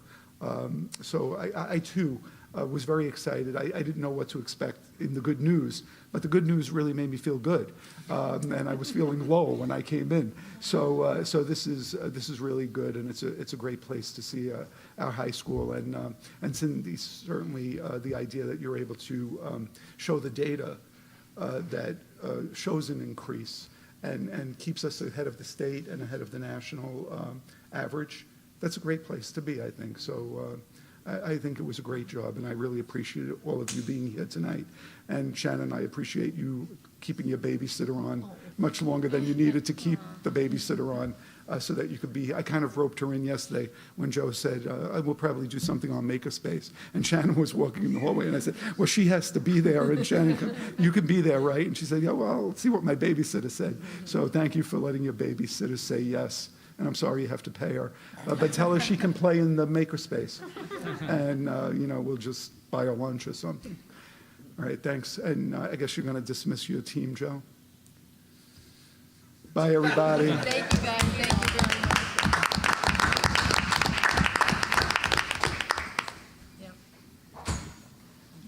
Yes. So just some information about our opening of school. Some of it Dr. Napolitano had touched upon, and some of it in our presentation that we did for Good News was also mentioned there, so you may hear a couple things that are slightly repetitive. As you know, Yorktown High School consists of grades 9 through 12. We opened the building with 1,233 students this year. As far as specialty area teachers, we have a total of a 2.8 FTE, and one of those teachers, Mr. Arduini, who's a .8 at the high school, goes over to the middle school to build his program from the middle school level up. In art, we're also at a 2.8 FTE, and we have Mr. Tovar and Ms. Verada, who are with us full-time, and 3 other teachers who really cover a 0.8 for us, who rotate over from the elementary schools. Obviously, one does 0.4, and the other 2 do a 0.2 each. In physical education this year, we have a decrease at the high school level of FTE. We're at 4.2, and we have 1 teacher who comes over from the middle school for 1 period per day. As far as reading staff goes, last year we were at 1.4 FTE. This year we're at a 1.0, and that's Ms. Perigine, who handles the readings. She is our reading staff. Our certified teacher assistants, our staff consists of 16 CTAs, and actually right now we have 1 position that's unfilled. So we have 15 bodies in the building, and we're going to hire 1 person in the very near future. In terms of support staff at the high school, we have 1 principal, we have 3 assistant principals that were here tonight, 1 alternative school director, and 1 athletic director, and Mr. Nardone, who was sitting in the back tonight. Guidance counselors, we have a total of 6.0 FTE, and that really consists of 7 people, and we have a couple people within that department who have split assignments. 1 full-time nurse at the high school, and that's Mrs. Sullivan, who does just an unbelievable job managing a high school of over 1,200 students. 2 social workers, 2 psychologists, and I would like to welcome, I think, nope. She was here. She was here, Mrs. McGannon. Thank you for staying, Sue. That's great. So I welcome and thank Mrs. McGannon for being here, one of our 2 psychologists, 1 student assistance counselor. Again, you met Miss Whitney tonight, Lydia Whitney, who replaced Davia Bouguet. And as far as teacher assistants go, we have 6 that are in the building, and we have 1 position there that is still unfilled, and we will fill that shortly. And the library media specialist is Shannon Mersand, and she does the job of 20 people. But we have 1 library media specialist in the high school. Obviously, general education in every subject area in terms of types of classes. Special education, we have an ICT model and special classes with 15-to-1 ratios in the 8-1-2 model. ESL, we have 0.6 at the high school this year, and that's Mr. Wenzel who handles that responsibility for us.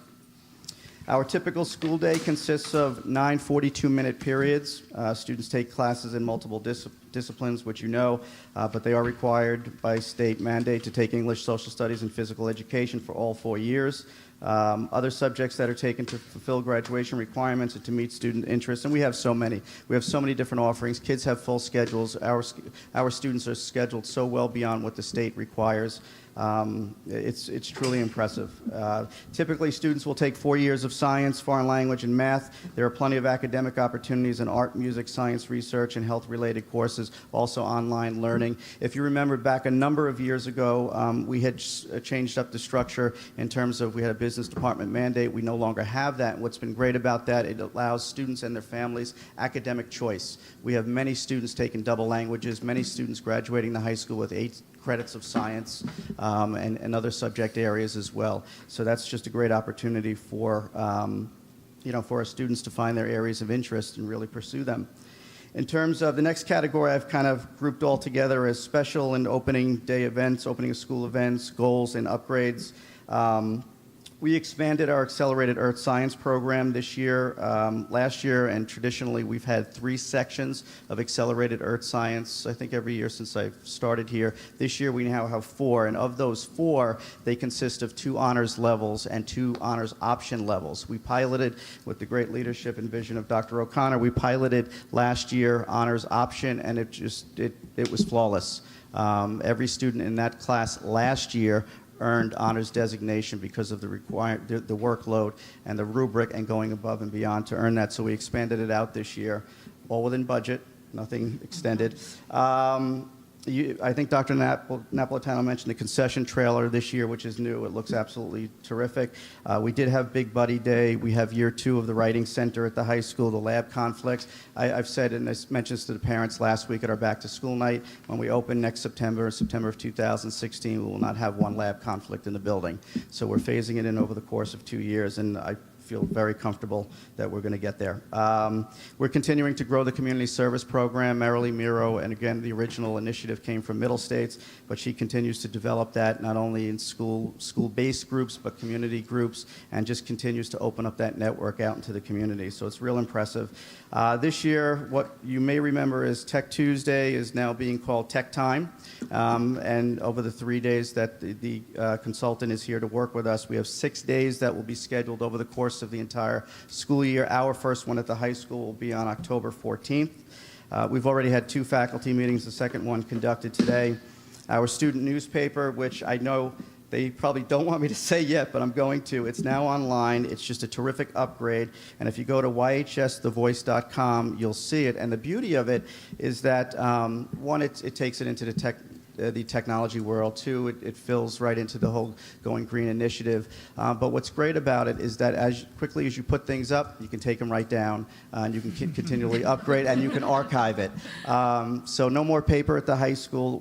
The kids are real excited about it. And this really came from meeting with the students and Mrs. Johnsmeyer last year, and then the support of Dr. Napolitano, Dr. O'Connor, and Mr. Cole. And if you look at it, it's really just in its infancy stage, but it looks terrific, and it's a wonderful upgrade for us. The kids are excited about it. So am I. The greenhouses you heard and saw a little bit about in the makerspace.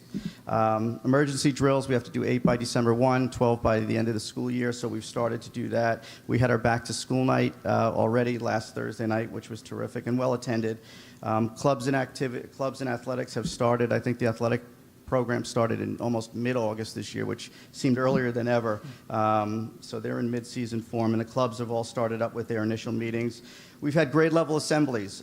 Each year I start the first Friday of the new school year with grade-level assembly for 10th, 11th, and 12th graders. I do meet with the 9th graders on Big Buddy Day, and then I bring them back 2 weeks after that to so they get their feet settled into the high school. At the second one, we talk about expectations, but at the second one we do club presentations, and obviously to get them involved and involved in the high school right at the beginning of the year. So we have all the club presidents or club reps or even advisors come. They do a 30-second to 1-minute presentation on what the mission of the club is, how often it meets, the level of commitment, and when that first meeting date is. At all the grade level assemblies, here's some of the information we cover. Certainly with seniors, we get after them about the college application process, the deadlines, the upcoming college reps that have already started coming into the building. Seniors have all kinds of yearbook deadlines as well, so we talk about kind of balancing all of that outside of the classroom work that they need to get done. Each grade, all 4 grades, receive an overview of the code of conduct, including information on proper use of social media. We spend a lot of time talking to the kids about what's appropriate, what's not, how each and every day it comes into high school life, both good and bad. I talked to the parents about it last Thursday and said, we're in it together, we need to work together to work on social media and to continue to work with kids and making good choices, which is very challenging at the high school level.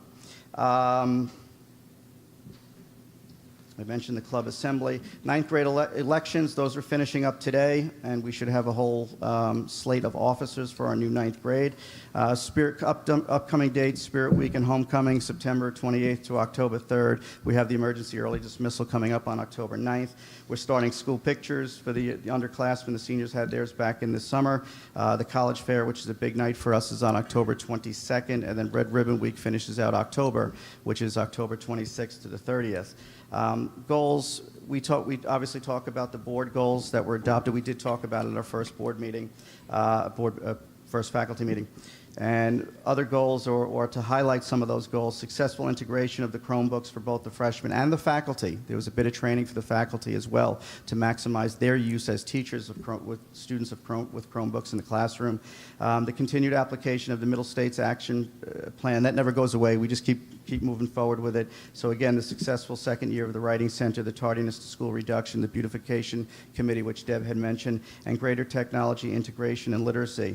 Full implementation of the Common Core curriculum in English, Social Studies, and Math, and I think that kind of covers our opening, and then just into through October maybe. So we're busy, and things are going well, and things are moving forward. Great. Thank you. Anybody have comments, questions? Sounds like you're busy, Joe. Yes. Thank you very much. Thank you. Thanks, Joe. Thank I'll you. let you go home now. Good night. I wonder if we can move the goal fit friendly. Can I just do public comment? Yes, of course. Yes, sure. Our next thing is public comment. Is there anybody wishing to speak? No. No, good, okay. So now, we have superintendent's report, so Ralph, do you want to move that up? Yeah, I'd like to move that up. So I'm going to postpone the goals, or you 3 ladies will never get out of here. And I apologize for taking so long and for your audience leaving. but anyway, this really is also good news. And Laura Tolosi and Mrs. Gellick and Elaine Goodwin are here to talk about the Gold Fit Friendly Worksite recognition. But before I invite them up, I have to say 9 years ago when this board became really initiated a wellness standard that was required by the federal government. Like anything that's new, everybody gets on board one way or the other. They're either on board because they're supporting it, or they're on board because they're against it. And then, like all new flavors, they kind of disappear. But I would have to say what's happened here is certainly different. People like Elaine Goodwin and certainly Laura have stuck with wellness through this 9-year period and have not made it a passing phase or something that we consider and then we dismiss it. They've really stayed on top of it, and they've been very true to, I think one of the things that we say in our core beliefs is that leading a healthy lifestyle is very important for us to transfer to our students and to hope that they will maintain that lesson all through their lives.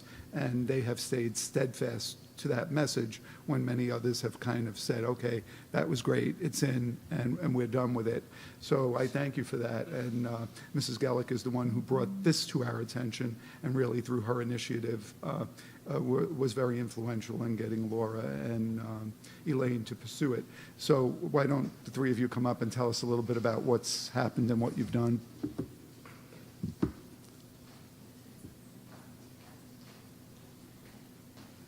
Mrs. Gellick is one of our parents, for those of you who don't know her. So one of our initiatives was, of course, employee wellness, because if you have healthy employees, students also see that your employees are trying to do everything in their lifestyle to be healthy lifestyle as well. So tonight, Jennifer Gallick, through these initiatives, we received the award from the American Heart Association. Jennifer Gallick sits on our wellness committee, and she's been very instrumental, very active in our committee. We're thankful to have her. And so without any further ado. Thank you. The American Heart Association recognizes employers with this Fit Friendly Award who are really going above and beyond with their employee wellness programs and policies, and who are leaders in their community. And Yorktown Central School District is not only a leader in this field, but is the only school district in Westchester County to be recognized with this award to date. So we're hoping that you'll set the stage for many other school districts to follow. Some of the things that stood out to us in the award, in the application process are, just so you know, 90% of heart disease and cardiovascular disease is actually preventable through simple lifestyle change, and that really means living an active lifestyle and eating well. And those two things are prominent in your employee wellness program. So promoting fitness through access to yoga, Pilates, Zumba, weight training, and as well as through partnerships with local gyms and fitness centers, as well as participation in the Healthy Yorktown 5K. And promoting healthy nutrition, not just to your students, but also in general with the food service contracts and your vending policies, focusing on reduced fat, whole grains, limiting sodium and sugar-sweetened beverages. So those are all our policies, our beliefs at the American Heart Association, and so we want to recognize companies, workplaces that are promoting that to their employees as well. And since I happen to be a parent in the school district and I've been active with the wellness program, I am very proud of the wellness policy that we stand behind for our students, but I'm also particularly proud. I'm the regional director for Westchester County for the American Heart Association, so I'm particularly proud to present this award to you for your policies and your initiatives with your employees. Thank you, Jennifer. Thank you.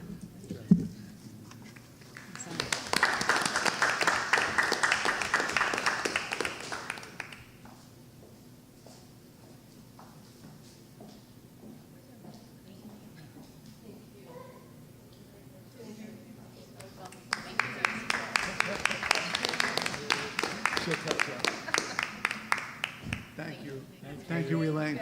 I apologize that you sat for so long, but you must have been very intrigued with all the good news from the high school. I'm certain of it. I have 2 high schoolers. You have 2 high school people, yep, so that's important. And I do thank you very much, Jennifer, for thinking of us.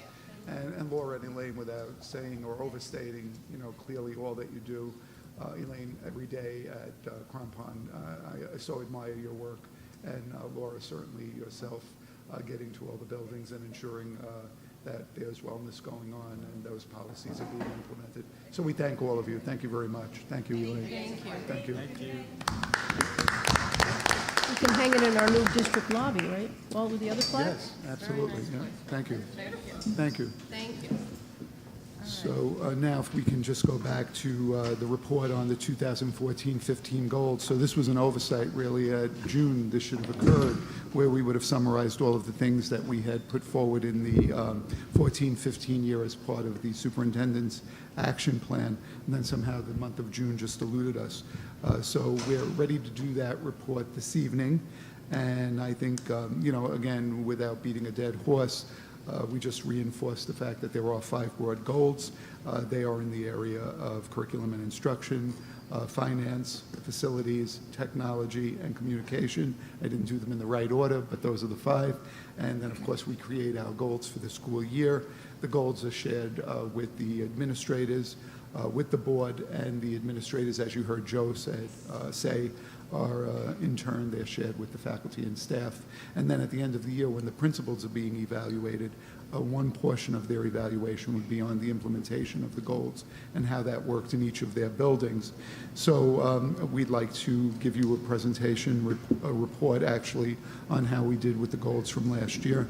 And we're going to begin with Dr. O'Connor, who will talk about curriculum and instruction.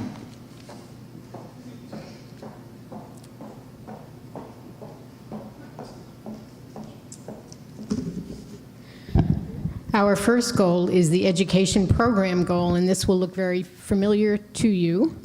We've been focused for many years on developing and growing an articulated K-12 curriculum. We wanted our instruction to be state-of-the-art, and we continue to strive towards that. And we wanted to make sure that we reflected the new proficiency standards for the sake of raising student achievement. That's always our focus. Our first goal for the 2014-15 school year was to monitor and evaluate the implementation of our full-day kindergarten program. And I will tell you that we are so pleased with what we see quantitatively, and we'll talk more about that, and qualitatively, the comments that we get from parents, from the teachers. We hear comments such as well-prepared first graders. But I'm going to hold on this right now because at our next board meeting, October 5th, the education report is a large focus on how we are determining that our full-day kindergarten is so successful. We'll be sharing first grade data. We'll be sharing some teacher observations, and I think it'll be a wonderful night for us, and we're excited about doing it for you. The second goal was to implement an online assessment. It's a very different assessment. It's called the STAR assessment. It's a assessment for growth. We've just finished 1 year where students have taken 3 separate assessments over time. This is all, again, online. Our teachers are working. They worked over the summer, and we began on Staff Development Day to unpack these data. And we're getting ready to put these assessment reports on the parent portal for parents. And we'll be talking a lot more about this. We're actually considering moving this up to 9th and 10th grade. We're so pleased with what we're seeing.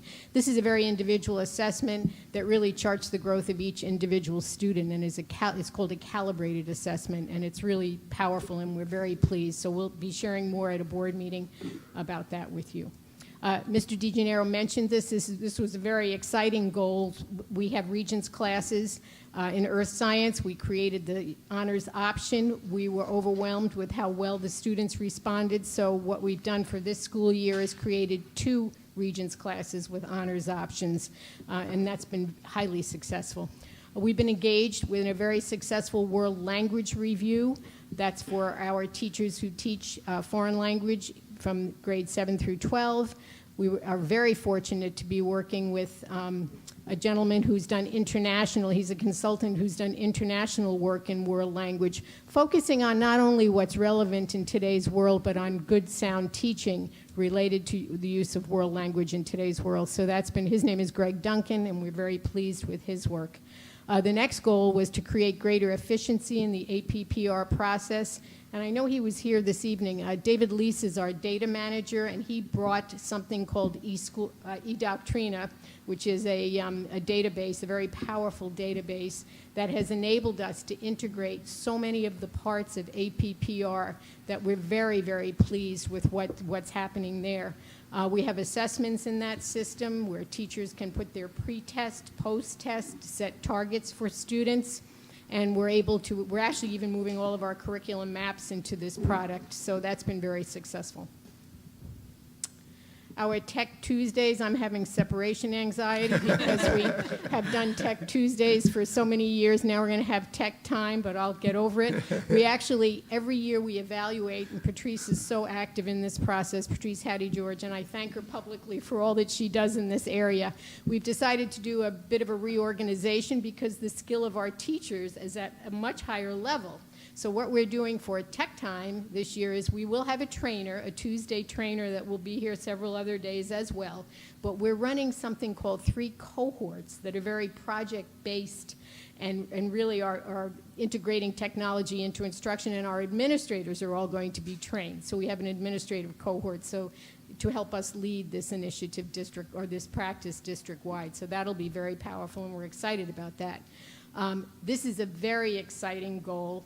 We had set a goal. We wanted more of our students to achieve mastery in the English and math regions. And I'm happy to report, and you heard so much good news from the high school. Here's more good news. Let me just give you a little bit of data. In the English 11 regions over 2 years, 2 years ago, we had 64% of our students at mastery, and that's where students attain 85 or above, 85 to 100 and in English 11 regions. Last year we had 75% of our students, so that's tremendous growth, and I'm sure it's related to some of the great work that you've heard at the high school this evening. In our geometry regions, and this is non-Common Core geometry, 2 years ago we had 53% of our students. Last year we had 58% of our students at mastery. So we made some great progress in that area, and we'd look to expand that in other regents' exams. Parent communication using technology, we continue to grow this area. This is a goal that we've certainly reached, but it's a growing goal that we will continue to develop our parent portal to use technology in many different areas and ways to communicate with parents effectively. We continue to focus on whole child. That is always at the foundation of our work. And finally, I would just have you look at these 5 areas. These are the areas that are consistently in our goals. We're aligning our instruction. We have a state-of-the-art response to intervention program that we assess and evaluate and make small changes to each year. We group and regroup students when they need support. This has been very effective. Our data shows that.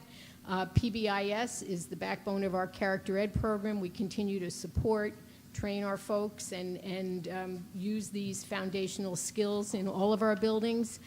Patrice works every year on the technology plan update, and we certainly are focused continually on data security.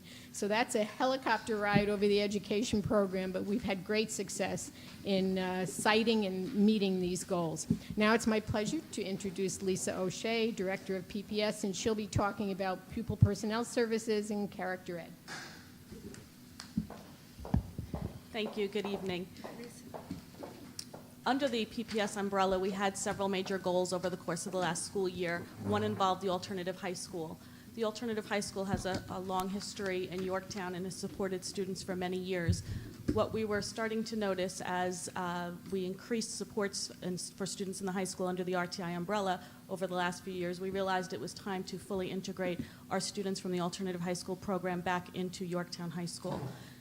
We did that by creating some space in the high school that was designed with Mr. Emanuel and Mr. DeGennaro to almost mirror what they had up further up on the hill, but allowed our students to have an opportunity to access classes with the other students in Yorktown High School. So during the course of last school year, alternative high school students were taking several math classes, various science classes, social studies classes, health, art, music, all within the high school program, and that was our goal. Another goal that we had was to see over the course of this school year, how can we use the alternative high school program as it was newly designed to support our students who are more traditionally attending Yorktown High School. And they do have what we started this year is called Credit Recovery Program, and that's allowing students from Yorktown High School to take advantage of our classes within the alternative program for credit recovery. Later on in the year, I believe in December, Mr. Emanuel and Mr. DeGennaro will fill you in on the changes that moving the alternative high school down to the high school has upcoming changes and what it looks like moving forward. We're very proud of what we started and that it's living up to what our goals were when we started. Another one of our goals was to increase the consistency of student planning and programming across the grade levels and buildings. When we look at special education, we want to make sure that we are looking at our K-12 curriculum, K-12 programming, and making sure that we are providing opportunity at every grade level and every content area consistently based on student need. And we were able to do this at this school year, particularly when we look at our primary buildings, when we have programs on both sides of town. In our primary, are we consistent in what we're offering students, and are we consistent in the professional development that we give the staff? So that was a goal for us this year that we also were able to achieve. What we did also was do an analysis of our referral data to the special education department from the last 3 years. So we looked at referral data, that is students who are referred to the Committee on Special Education, starting with the 2011-12 school year right up to last school year. What we found is what we expected, that we saw a jump in referrals from both parents and schools consistently over the last 4 years. I believe part of it has to do with the Common Core being a bit more challenging, parents and staff wanting the students to have the supports they need to be successful. So we have seen quite a big increase in our referral numbers. Our other goal that we talked about was professional development and the role of the CSE in relation to the Common Core standards. What's important for special ed teachers to realize is that the Common Core standards are attainable to our students with disabilities, and we have to provide goals in our IEP through our CSE process that allows the students to attain those goals. So we did a lot of work with our teachers this school year in that area as well, and that will be ongoing. Under the character education umbrella, as a cabinet, an administrative cabinet, we do examine our Dignity Act procedures and our data. We look to see where we can streamline, look to see where we can be consistent across the board. We acknowledge positive behaviors, role modeling, and kindness. That's all through our PBIS program, which I know you've heard about. I had an opportunity to be at Brookside last week when the new students in kindergarten were being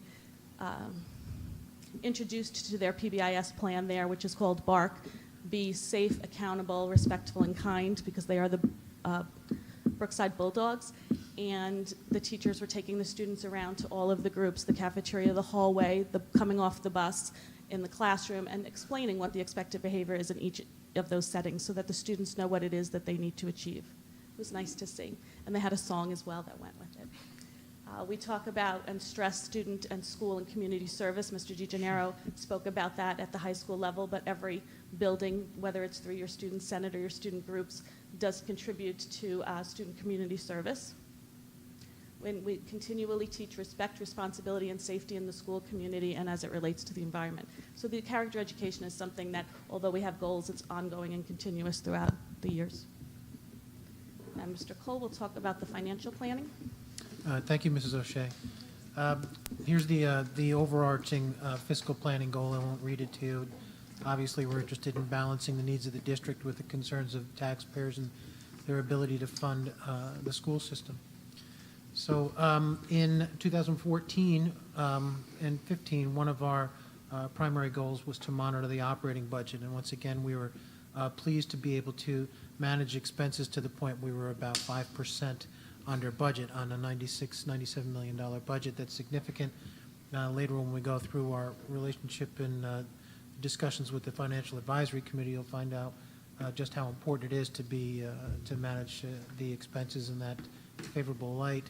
We continue to create staffing levels for budgetary purposes based on our projections for enrollment, which have been very fluid over the last couple of years. K-5 enrollment is showing an increasing trend over the last couple of years, this year in particular, which required us to be able to add new sections at some of the elementary schools, and we had everything in place to be able to handle that without any impact to the budget based on those projections that we work so diligently on. We continue to constantly monitor our security apparatus to make sure that it is as effective and up-to-date as possible. One of the high points in 14-15 was the acquisition of a new electric vehicle. You might have seen it here on the high school campus. It's a highly mobile vehicle that allows us to get to places we couldn't previously. The initial responses so far have been significantly positive. We've seen the vehicle used during the evacuation drills and in the normal course of keeping the campus safe during the day. It's operating very well. The real test will come this winter when we see how it operates in really poor conditions. But we have high expectations for it. As we continue along, we have also done a lot of pre-purchasing for technology. We work very closely with Florence and with Patrice Hatta-George to be able to use the funds that we might have available in any one year to purchase items based on what we know is coming down the pike. So some of the Chromebook initiatives that you've heard talked about tonight were purchased in advance with some of these monies and so forth. We continue to do that. The new electric vehicles, other than one I spoke about, are being investigated, and as a matter of fact, were placed in the 2015-16 budget based on our investigations. A hybrid vehicle will be purchased within the next 60 days and will be used to ferry mail and do inter-school transportation and things of that nature. The Financial Advisory Committee that I mentioned before, what a valuable committee this is, led by Mike Mignani. We evaluate the district reserves and use those reserves for planning into the future. All of the BOCES capital projects, 3-year capital projects, that $1.2 million were paid for with cash reserves without having to borrow money that impact taxpayers. Full-day kindergarten transition was accomplished using these reserves, and we've been able to put money away to offset some of the highs of the spikes in the retirement pension costs. One of the other goals under fiscal planning for this past year was to create an RFP for physician services, which has been done. We have not issued it yet, but we have completed it, and we're waiting for the most opportune time to do that. We have also looked at musical instrument leasing. We've explored that. We've decided against leasing because we've come up with a far more effective plan under the current structure that we utilize. The budget process in 14-15 was initiated in October 2014, culminating with a very successful vote in May of 2015. Seems to get earlier every year, but we seem to need every minute of it. We've also implemented the newest version of Finance Manager called Envision. And I'm pleased to report that all programmatic needs, monetary needs were met in 2014-15, and we were able to pre-purchase a number of instructional curriculum-related items through Florence's office in the curriculum office. Next up is the communications. Thanks.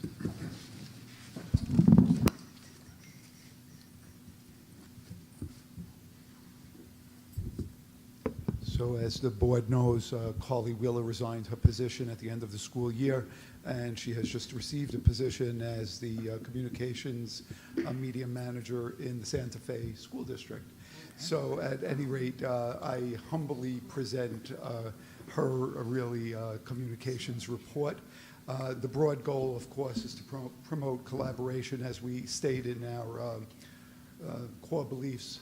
Promote collaboration among parents, school, and community through proactive, ongoing, and open communication for key initiatives and programs. And this would be one of the ways that we do it this evening when the high school comes and presents good news and talks about the programs. We're informing the community of some of the things that are going on. As far as communications go, what was accomplished last year, district initiatives, awards, accomplishments were communicated to both the school and town communities through website, Twitter, newspaper, Facebook. Superintendent's action plan goals were communicated through the website and were referenced throughout the year at Board of Education meetings. The Smart School Bond funding, which Patrice has spoken to and Tom has spoken about often last year, was explained to the community and has been responded to as per the New York State guidelines. Press releases with accompanying photos were disseminated to the local newspapers for printing. What media people will tell you now, that's becoming more and more difficult to get those kind of press releases not disseminated. We can certainly do that, but to actually get them printed. But we continue to try to do that when we believe that we have a good story.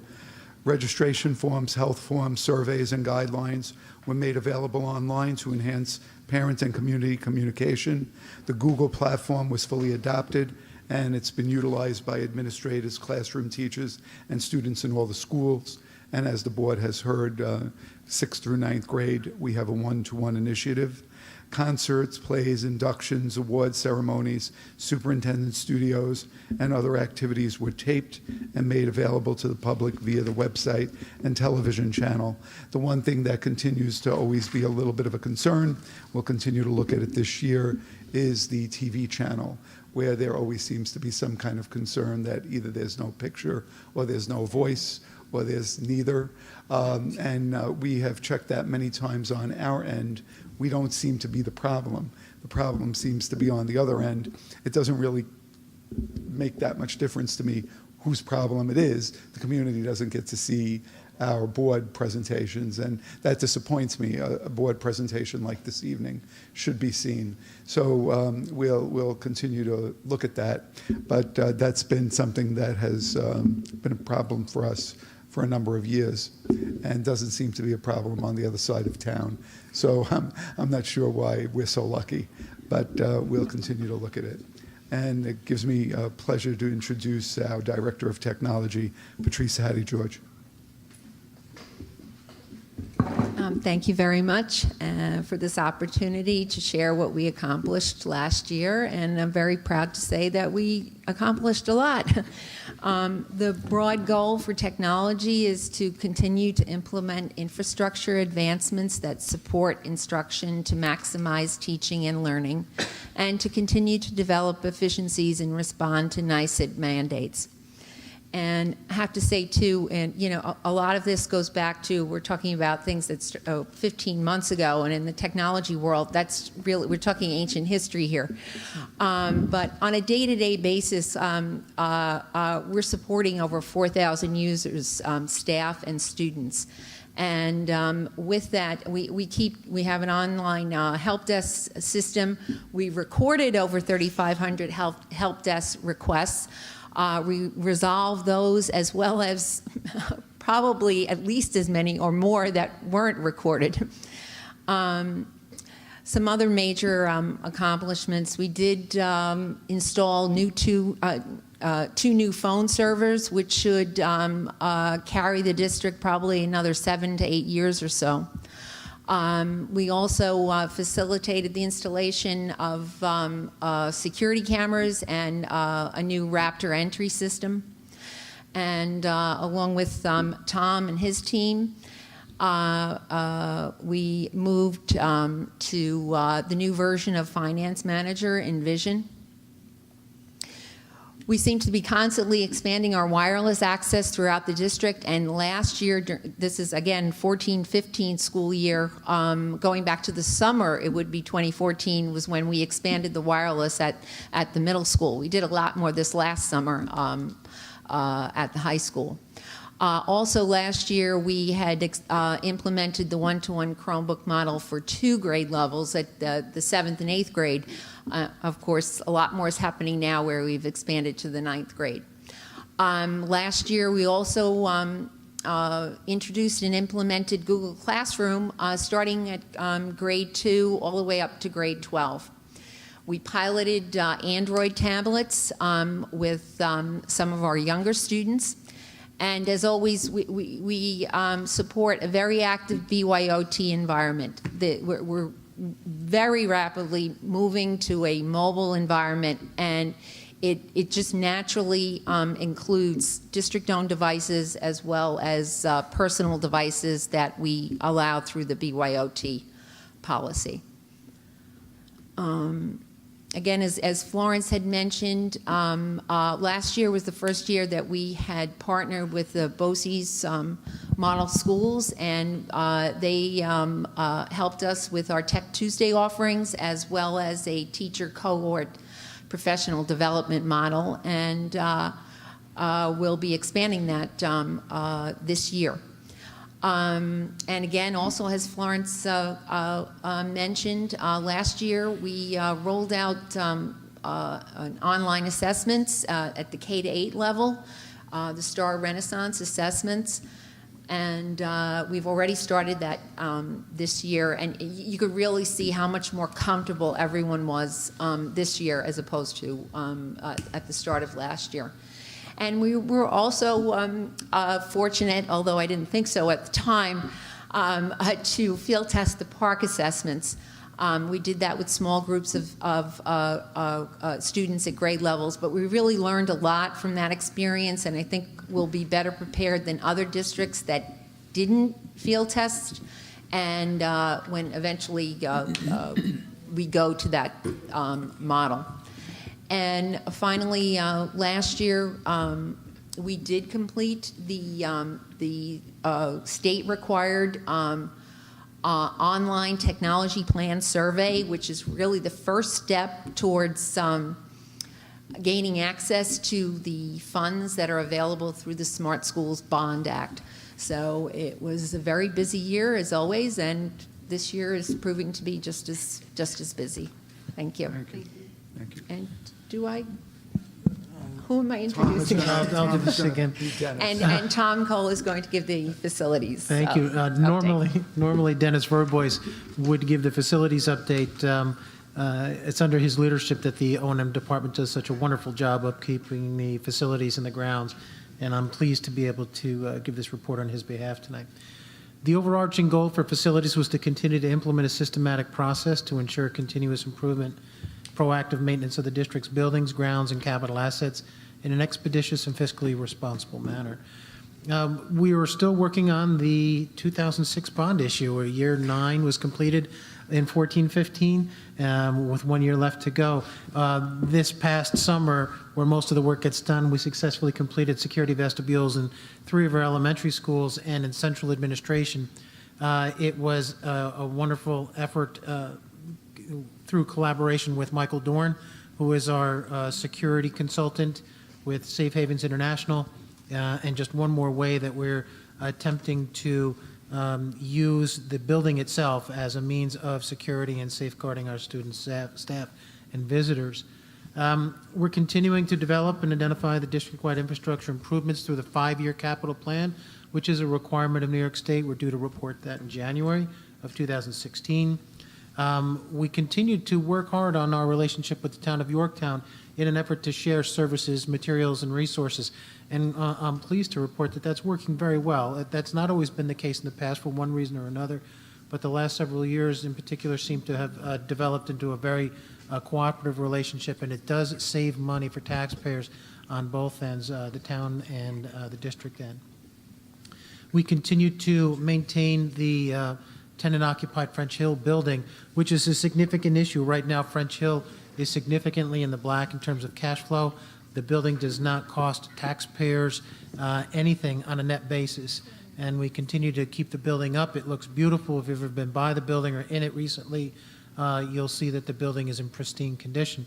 We continue to proactively monitor and maintain areas of our buildings and grounds that we've already renovated. You can see some of the beautification programs and landscaping, and I will point out the successful treatment of our athletic fields, our natural grass athletic fields out here at the high school, which have been part of a rotational fertilizer and aeration program with turf blankets as well that has really upgraded that facility. And that's it. Thank you all very much, and I'm sure we'll be able to answer any questions you might have. Thank you, guys. Sorry it was so late you had to do this. Christine, did you have any questions? No, I'm good. Tom? Nope. Mike? No. Karen? I just wanted to say it's remarkable how much we accomplished. You guys did a great job. When you really summarize it like that, on all areas, you've met the goals, and I just really appreciate your efforts. So we're starting our 10th year, some of us, and it's just a night and day difference on every level. So just really proud to be a part of the team. Thank you. Yes, I agree with what Karen says. One thing, can we add one thing to your action plan this year? Can we find a solution to the TV problem? I know it's really hard, and maybe we have to put a plaque up on the station that says, if you can't hear this, call Cablevision. Sorry, I don't know what I else wish you to could say. see Patrice in the background she's over there. crying. She's just like crumpled on the floor at this point. Because I know it's not our fault. She's done everything I she know. can, so we need help. I mean, yeah. We need help. Is there anybody out there that can help us? So, yes. I bet you should put some of the students on this. Yeah, Some maybe of the so. kids maybe in the Some of them technology are program, really so- brainiacs too in the presentations. Maybe that would be. Yeah, they'll want to put it up on the web. We don't watch TV. Yeah, but they'll have fun. They'll take it apart. It'll be fantastic. So fortunately, the board meeting is covered on the website, which is good. But again, it's disappointing for those people in the community who aren't going to go to the website and are dependent on the TV. Not able to see it is a real disappointment. I did want to point out one of the things in character education. I did mean to say, of course, that Marie Horowitz, who was here this evening, that maybe 3 years ago when she first started, she applied for state recognition for the character education program. And in the first year, we were a recognized school, but we didn't receive the state recognition. I don't know what you really call it, because you're recognized, but you don't get the state. Honorable mention, maybe that's it. But Marie, I think she taught the students a great lesson in perseverance. And in the second year, she applied again. And of course, we received the state recognition, and then last year, the national recognition for character education, which is right here. Oh, right there, forgive me. So 2015 School of Character. So that's something we're really proud of. The person who visited, when we got the national recognition, she was the last school to receive national recognition, the chairperson, and she was from Texas, and was quite impressed with Linda's rapid speech. But in addition, she was quite impressed with character education all through the district, and really suggested that we should probably be applying for a national award for character education district-wide, because she thought the program was that outstanding. So I just share that with the board because that's something that's really been a goal, and we're happy that people realize the amount of work that's gone into that goal, and we certainly see the difference in behavior. I can tell you 9 years ago, you wouldn't have been proud to walk through the high school halls, but 9 years later, 10 years later, you're very, very proud. The kids' behavior is stellar. There's never any disruption or anything that would make you feel embarrassed. The building looks beautiful. The kids behave beautifully. There's a great level of respect and responsibility and safety that's very apparent. And although you would expect that in the elementary schools, and certainly with Linda at the helm, you would have expected it in the middle school, but to see that continue in the high school, and how well the students behave toward one another and toward their teachers and administrators is something just outstanding to behold. I'm very proud of the kids. Today I met Kevin Mullaney in the hallway, and he's one of our chemistry teachers, and I was introducing him to Barbara, new Barbara, and Nachman. And he said a bunch of things about the district and how wonderful and yada and so on. And one of the things that he said, and there are no greater kids, he's been in several school districts, and no greater kids than in Yorktown. And I would definitely agree with that. Just beautiful. Yep. So, and now comes the time. Dennis was supposed to do this. You know, this is one of Dennis's favorite moments. So, you know that him not being here tonight was very, very legit, because he really enjoys this very much. This is probably the 5th or 6th year of the energy throwdown, where all the buildings are, challenged to save money through electrical costs and heating and lighting. And before I tell you who the winner was for this year, I must comment that Susie Berry, I'm sorry that she went home. We should have really done this earlier. Susie Berry, who, if you've ever really seen her in action, when she comes in, hi, I'm Susan Berry, and, she's so sweetsy. When it comes to this energy throwdown, she is a killer. She is determined to win this every single year. She didn't win this year, so I just want to put that as a caveat. She did not win this year. But what she does is she goes into this whole unit on the polar region, and she turns Mohansick into a no heat, no lights, and under the guise that they're doing a polar unit. She's determined that she's going to win this. But I must tell you that the first place winner for the 2015 Energy Throwdown is the Mildred E. Strang Middle School. So, that's pretty impressive. Yeah. So Linda was going out with a bang, and With that an was award. that first place winner. And every other school did get an energy throwdown certificate, all signed by Jackie and myself. But this is really Dennis's baby. So it is sustainability, all joking aside, is something that we really pride ourselves in. And the principals have done a great job in every building, really building into the curriculum sustainability projects. And I think what I'm really most proud of is the outdoor gardens, where the students really see how things are planted and harvested and used. They make salads with the things that they grow. And sustainability has really become something that's important, not only in the matter of the amount of paper that we're no longer using, but also with caring greatly for the environment and seeing it as part of their responsibility to take good care of it.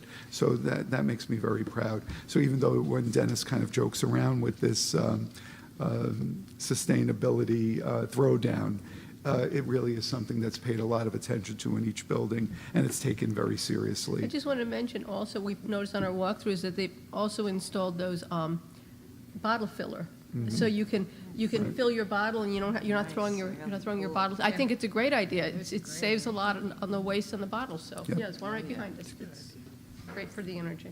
Thank you. Yep. All right, are we up to Board board reports? reports. Audit committee.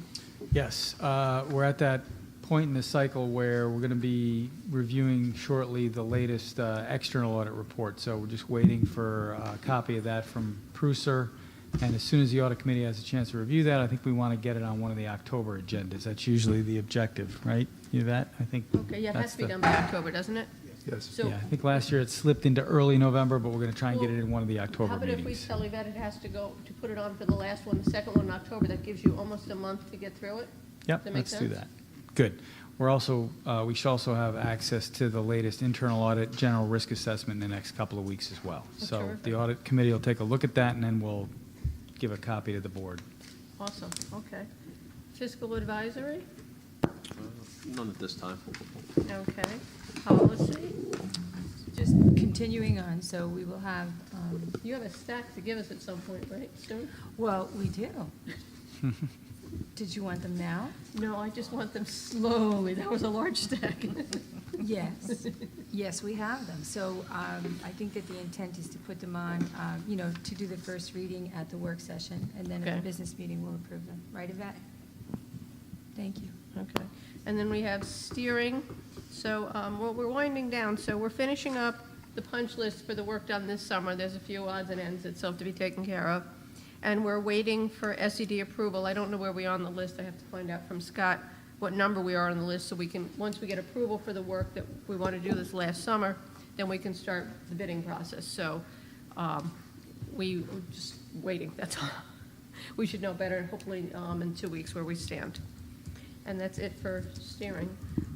We have board action items, so let me just get these.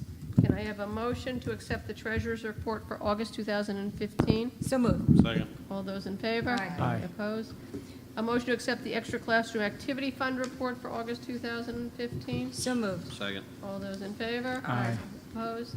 We have our personnel, so I have a recommendation of the superintendent that the following be approved. We have certified personnel, which are appointments, teaching assistant change of hours, amendments to appointments, other compensation, coaches. We have classified personnel, appointments, other compensation, temporary appointments, teaching assistants, leaves of absence, resignations, police officer, monitors, and that's it.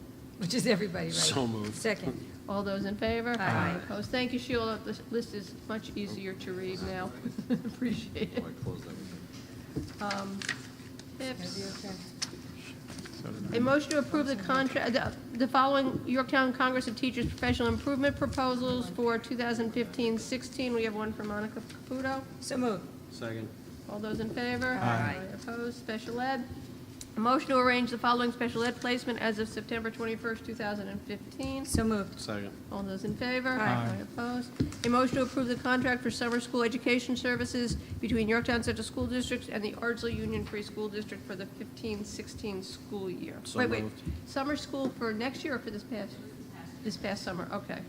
So moved. Second. All those in favor? Aye. Opposed? Independent contractor.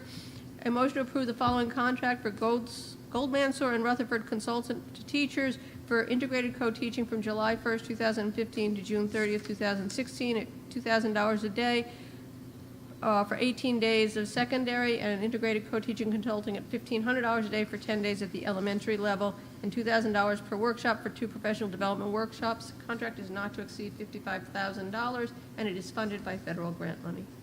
So moved. Second. All those in favor? Aye. Opposed? We have a motion to approve the following members of the CSE and the CSE subcommittees for the 2015 school year. So moved. Second. All those in favor? Aye. Opposed? Business office.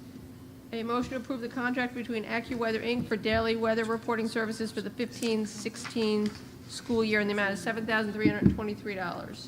So move. Second discussion. Go ahead. I can't believe how much money they charge to get an alert, and I know how important it is. It's and I not know- just, an alert, there are 3 different services we subscribe to.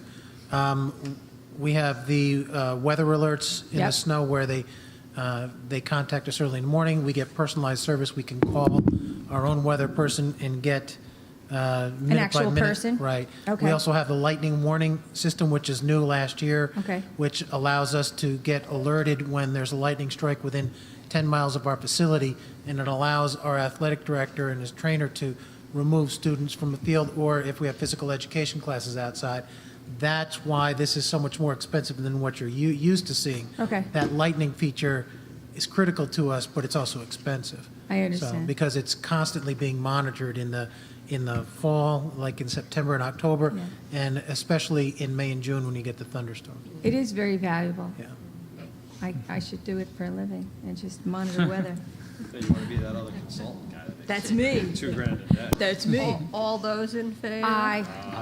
An application for a permit to operate a swimming pool and a public cafeteria. Motion to authorize the district clerk to execute and deliver to the Westchester County Department of Health for and on the behalf of the school district an application for a permit to operate a public swimming pool, public cafeterias, and a concession trailer, and to execute and deliver any and all additional documents which may be appropriate or desirable in connection therewith. Good luck. So moved. Second. Discussion?